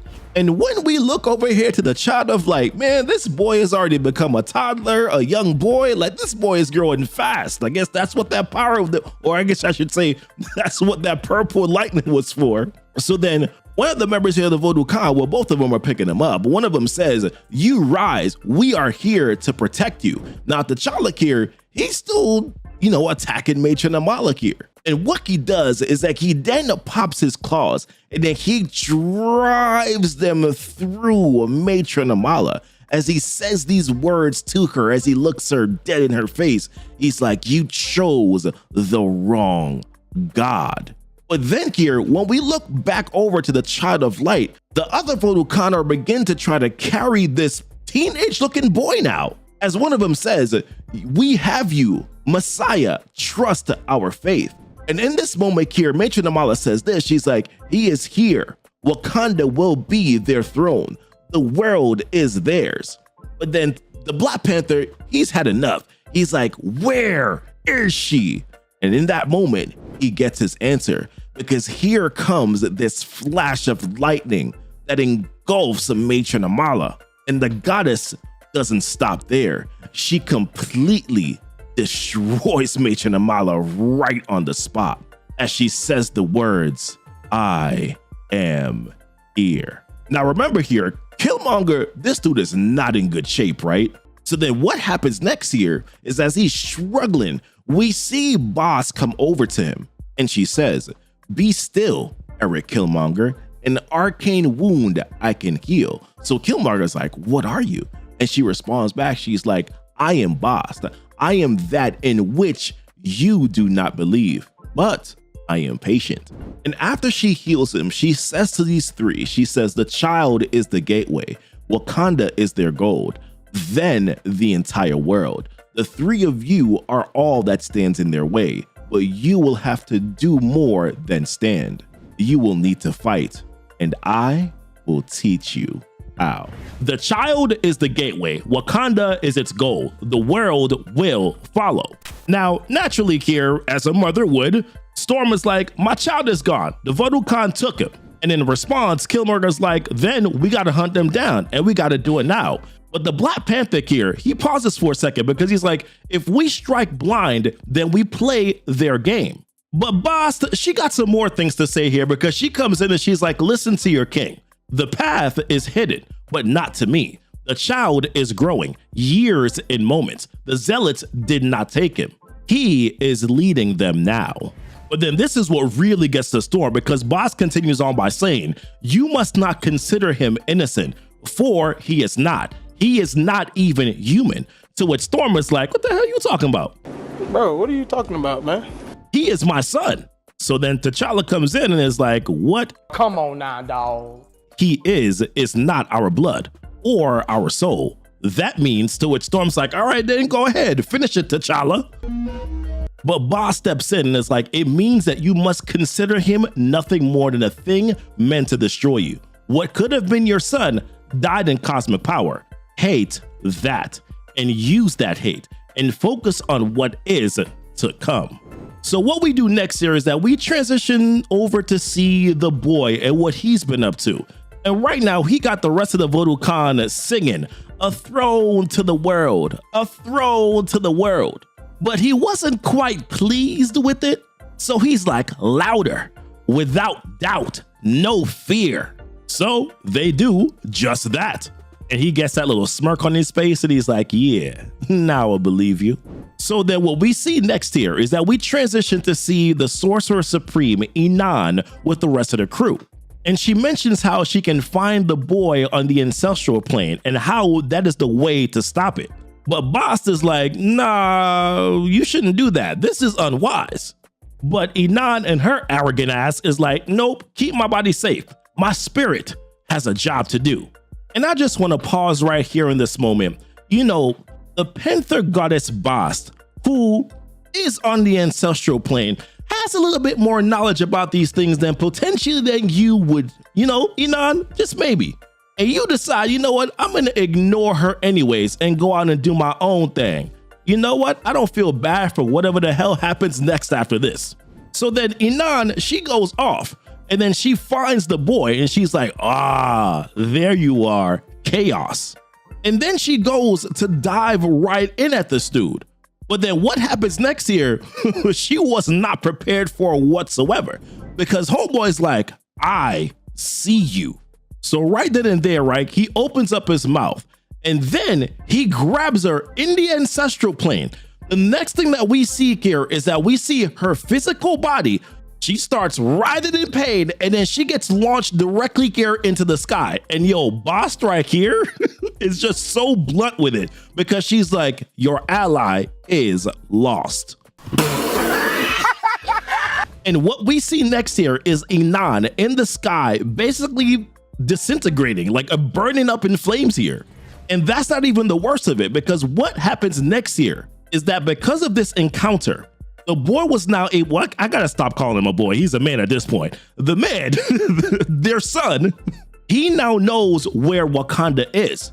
So what he does is that he tells everybody to get ready because they have to go east. So what this does now is that this forces the Black Panther to prepare his next move. This is when he says, Okoye, those who can fight, make them ready. Shuri, the weapons, tools, and machines that you prepared, get every one of them. Let no warrior in this kingdom have an empty hand. Now, in preparation here for this fight, we now finally get to see here what Shuri had created for this upcoming war. When T'Challa gets there, he asks Shuri the question, he's like, how long have you hidden this? Now, in response, Shuri looks at him and is like, it's based on some of your designs. You really should stop pretending that you're not as smart as you are, brother. Be the fist of Wakanda. And it's in that moment here where the Black Panther says, in honor of our ancestors. So what happens next here is that we begin to see the Child of Light as he's marching his crew here into or towards Wakanda. But in this moment, he stops them and he's like, hold for a second. He is here, Father, which of course, who he's referring to here is the Black Panther. And what we see next here are these big hooves that just come down and smash right in front of the Child of Light. And in response, the Child of Light says, dramatic machine, but it shall not stop the march. And then we get to see this ultimate Black Panther Megazord. There's nothing else that I'm gonna call it, guys. It looks like a damn Megazord. The only thing that was missing was Ultimate Black Panther having a dagger going. Bah, bah, bah, bah, bah, nah. So when the King of Wakanda pops out here this Megazord, what he says to the Child of Light here is, your claim to Wakanda is broken. Your claim to Vibranium is broken. Your place on this world is no more. Your march has ended. As my ancestors knew your kind, I will destroy you. But then the Child of Light is like, you gotta be kidding me. You will? With a machine forged by the element of my world? And it's here where Black Panther's like, shoot, I'm gonna need more help. And I thought, he's like, Mother Boss, reward my faith in you. But the King of Wakanda, he got backup, because here comes this lightning from the sky that starts to light up the Child of Light. And when we see who it is, of course, it's Mother Storm. And she comes in and makes it very clear. She's like, I am not your vessel, and you are not my child. And in response, the Black Panther says, Mother Boss shields me, Abomination, as he speaks to the Child of Light. And he's like, to him, he's like, what shields you? But it's here where the Child of Light, he gains some gumption, and that aggression begins to come out as he charges in here at the Megazord. And in one blow, he knocks him back. But then he jumps on top of him and he starts to emit this energy from him as well. That same purple light that we've been seeing since the Progenitors stepped into the scene. And this Child of Light is so damn strong that he picks up this Megazord and throws it down. But then here comes Storm in to aid, as she stops the ultimate Black Panther Megazord from taking on too much damage. But then in response here, the Child of Light, he opens up its arms and he says, my flock, open yourselves, receive your gods. And what we see next here is that they begin to go through this transformation, a rather hideous transformation as well. And with that smirk on his face, he's like, east. And as the Child of Light soldiers begin to take charge here, the Black Panther says to himself, this is not my father's fight, not my sisters, not my queens. This is mine. And with that, the ultimate Black Panther uses the Megazord to emit a Vibranium blast that knocks them down. And just as he does that, so does his other allies arrive. Because here we see Killmonger as he's taking charge here of the Dora Milaje. And as they enter the fight, along with them, along with Storm, it would seem, even though if just for a short while, that they had the upper hand here in this match. But then, before things could get out of hand, the Child of Light begins to resurrect his fallen soldiers, as he says, "They rise while you tire. They are infinite." But in response, the Black Panther's like, no, they are not. And that's when he takes charge again of the ultimate Black Panther, Megazord. He begins to have it charge through them one more time. And whatever it is that the ultimate Black Panther doesn't clean up, Storm makes sure that she finishes off as she screams, "Abominations!" But then here's the thing. These are just pawns. To win this fight, you still gotta take out the king. And whether or not they'd like to admit it or not, the Child of Light is that king. So one more time, he comes in again and he charges at the Black Panther Megazord and gets it on its back. And then he continues his onslaught as he says, "Your kingdom, your world will be my throne." And just like every movie that we've seen, when the superhero is truly on their last leg, here comes one last thing to give him a push. And this time, it was the Panther Goddess Bast. And she comes in and says to T'Challa, she's like, "Hear me and let my strength guide you. Ethereal and machine, faith and power." And as the Child of Light who fights back, he's like, "I am your ear. I am your truth." Storm steps in and begins to empower the Black Panther and his Megazord as she says, "You are a child of nothing." And then we get to see the scene, which, oh my goodness, just makes Storm look so freaking amazing, because the power that she's emitting here is insane. Even to the point where Killmonger was like, "Aurora, you wage war with the gods." But it's here where if you look at the Child of Light, like he's taking on some major damage in this moment. And Storm, willing to pretty much basically sacrifice it all, she says, "End it, King, for all we have lost." And for Storm, you could tell that that meant something deeper, because after all, even though she's lighting his behind up, to her, this is still her son, the child that was in her womb. And what we see next here is this massive explosion as Storm gets thrown one way, and then we start to see here where the Megazord is basically being ripped apart as it explodes too. But as Storm catches her footing, she then looks up and then she just says, "T'Challa." And when they go and they look at the debris, she says, "He's gone." With that thing, T'Challa is gone. And then when the Killmonger asks a question, "Where?" she looks up and then says, "East." What we see here is where he ended up, which is right in front of the progenitor Zenon. And the narration begins by saying, "Falling without impact, the king hears his breath and knows it does not belong to air. This is the place above all places, the cosmos, an audience with the eternal." And it's here where we see Zenon say, "You are determined. You destroyed the boy, but not us. I have brought you here to bend you down." But then T'Challa's like, "Bruh, I did not come to kneel," to which the progenitor is like, "Yeah, no one does." So Zenon continues on as like, "Vibranium lives with our consciousness. It is not a metal, it is a seed, and it will grow. You can slow us, but you cannot stop us." So T'Challa responds back and is like, "I will stand against you, my kingdom and my gods." But then Zenon says this, he's like, "Your Bast? And how do you know that this goddess does not already belong to us?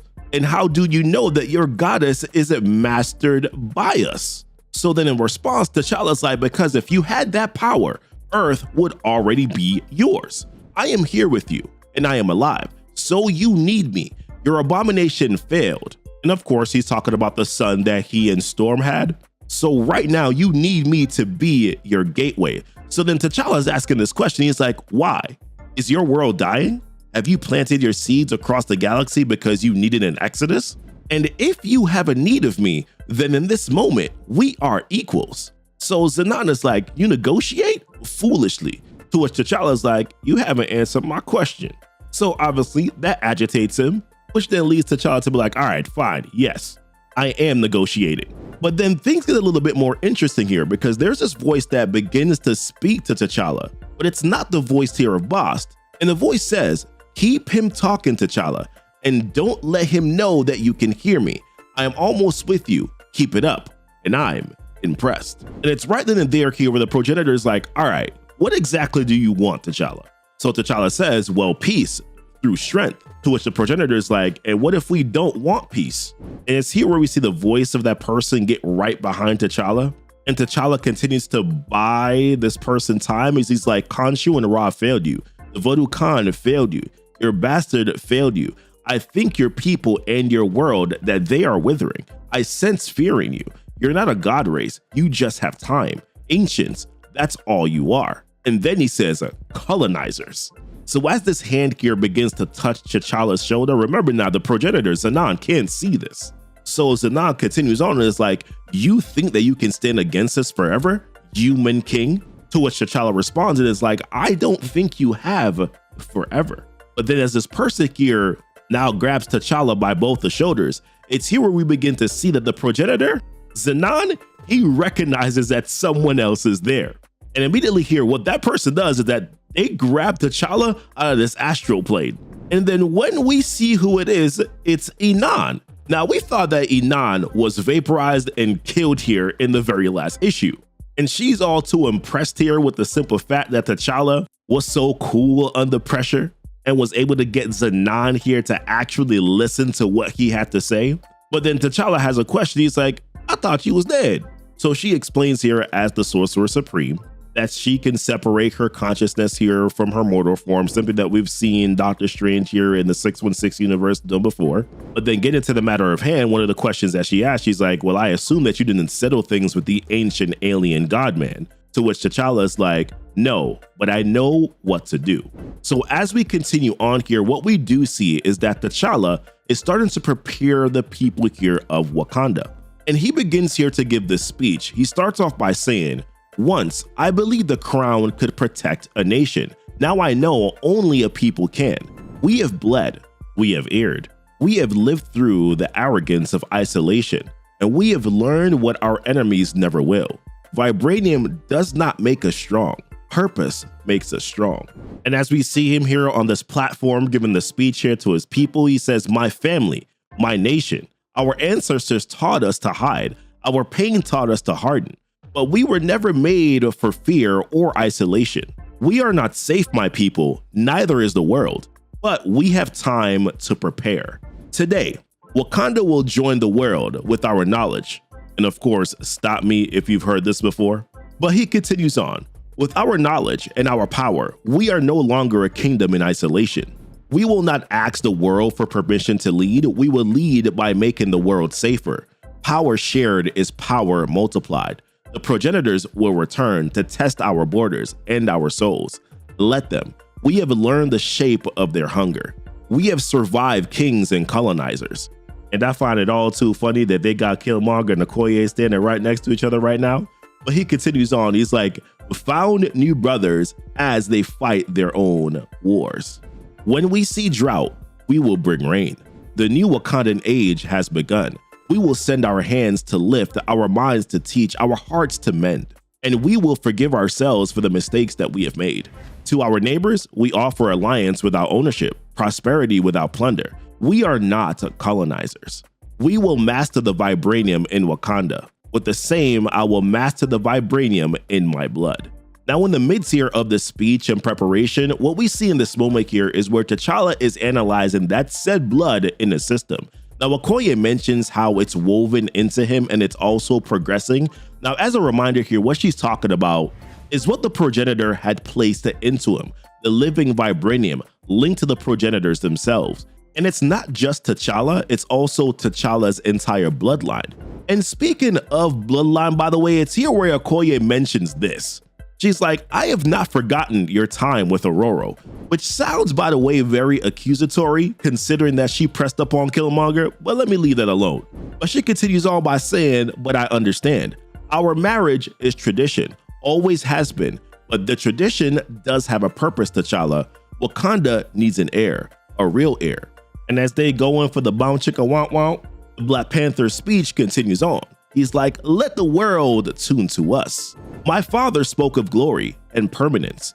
The morning he died in front of you. I cannot promise permanence. No man can. I promise resistance. There are forces in this world just as antagonistic as the forces we know are beyond it. They will come for us. They will come for me.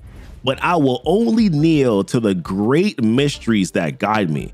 Our kingdom will have seats around the world. To all descended from us, to all that have never known us, we will teach them what they deserve and help them claim what they are owed. We are reparation. We are justice. We may not be permanent, but Wakanda is forever. Wakanda forever! And as the people yell Wakanda forever, we do get this little small moment here between Okoye and Storm after they done took out some of the resistance that T'Challa talked about. And I can't help but wonder, like, have these two ever had a conversation about what went down? So then after that speech is all said and done, Inam pops up back here with T'Challa again, and she's like, strong words, to which the king responds back and says, well, it required action. And then he says this, I have time. And then he repeats it, I have time, as we see his eyes begin to glow purple. But what we see next here is that we get this moment where we jump over to the North American Union.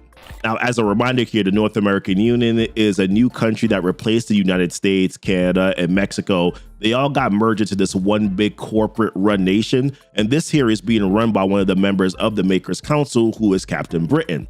Now, we don't see Captain Britain here. What we see are some other men who I assume are in high power that have found some issues here with what Wakanda is currently doing. And one of them asked this question, like, who gave them permission to change the power of the world? And they mention here how they're stabilizing zones with energy we can't meter, price, or cut. And of course, they're talking about Wakanda. And they see the initiative, but one of them is holding the initiative here that King T'Challa has presented, the Pax Wakanda Initiative. And he mentions third lane diplomacy, non-dollar aid to cultural nodes, and they're uniting African blocks without us. And one mentions here how the assumption was that Africa stays optional. Now, thinking here about the Makers Council, remember that Ra and Khonshu were a part of the Makers Council. And part of the reason why Africa was left alone is because they were supposed to be ruling and taking control of Africa. But they did not know specifically here about Wakanda before. So what these two men now do, discuss here as a course of action, is that they mention that they've done this before. Pressure points, narrative work, or friendly hands, whatever it takes here to be in control of the narrative. And we know this is what the Makers Council has been doing since the beginning, feeding narratives here. That's the reason why the Ultimates were hated by the people, because they were framed for the attacks that happened here in New York that killed a lot of people with the blowing up of the Stain/Stark Tower. And one of them pulls out this thing that's called Vibranium Acquisition, Private Contractors. And then with his final words, he says, we can't hand the world to people the color of mud. Where would that leave us? The Makers Council is falling, but a European alliance should still be easy. Common interest. And with that, we're shown Operation Counter Standard. Stand by. So what we do next here is that we jump over to this conversation between the ultimate Black Panther and Killmonger. And the first thing here that T'Challa says to Killmonger is, can I trust you, Eric? To which Eric says, always. And he's like, I'm telling a lie to Wakanda, to Africa, a lie that both need to believe. The lie of time. And then he opens up this box here and pulls out this blade. Now, this blade here that we see, we saw it originally back in issue number 8. And this is where we saw one of the men that Khonshu had empowered here with the opposite of Vibranium. He stabbed T'Challa here with this blade. Now that caused T'Challa to have visions and dreams, and that was the very first time that he saw the anti-vibranium, I believe, in this dream. And what this did is that this led him down to the path where he was able to see his connections here with the Progenitors. The first official time that T'Challa actually saw the Progenitors, although he did not know it at the time, was when he was in this 1v1 here against Khonshu, where they were essentially egging him on to kill Khonshu until Inan then showed up to stop him. So now we see here where Black Panther is telling Killmonger, he's like, yo, my bloodline is corrupt, Eric. This blade taught me that. The cosmic forces that came to rule, I am tied to them, and there is nothing I can do about it. It is simply a matter of time. And then he says this, he is like, I will have no heirs, which is interesting because we just thought that he just got it on here with Okoye specifically to have an heir, but let's move on, because he then says, Okoye and I have spoken of it. I will make my mission to expand Wakanda, to reshape Africa itself. I will make what we are have meaning, but I will not defeat what resides in me. I still hear them, feel them, their consciousness. I hear whispers in the walls of Wakanda. Do you understand? To which Killmonger says, I do. So then T'Challa continues, he's like, you are brave, Eric, brave enough to protect what we build when our enemies come to destroy us. And I will lead us as long as I am able. But I need you to promise me something on your word. When I ask you, and I will, promise me that you will kill me, end my bloodline, take my throne, start this anew. For Wakanda, will you promise me? And as Killmonger holds that blade in his hand, he does the symbol, right over left, Wakanda forever. And that is where this ends.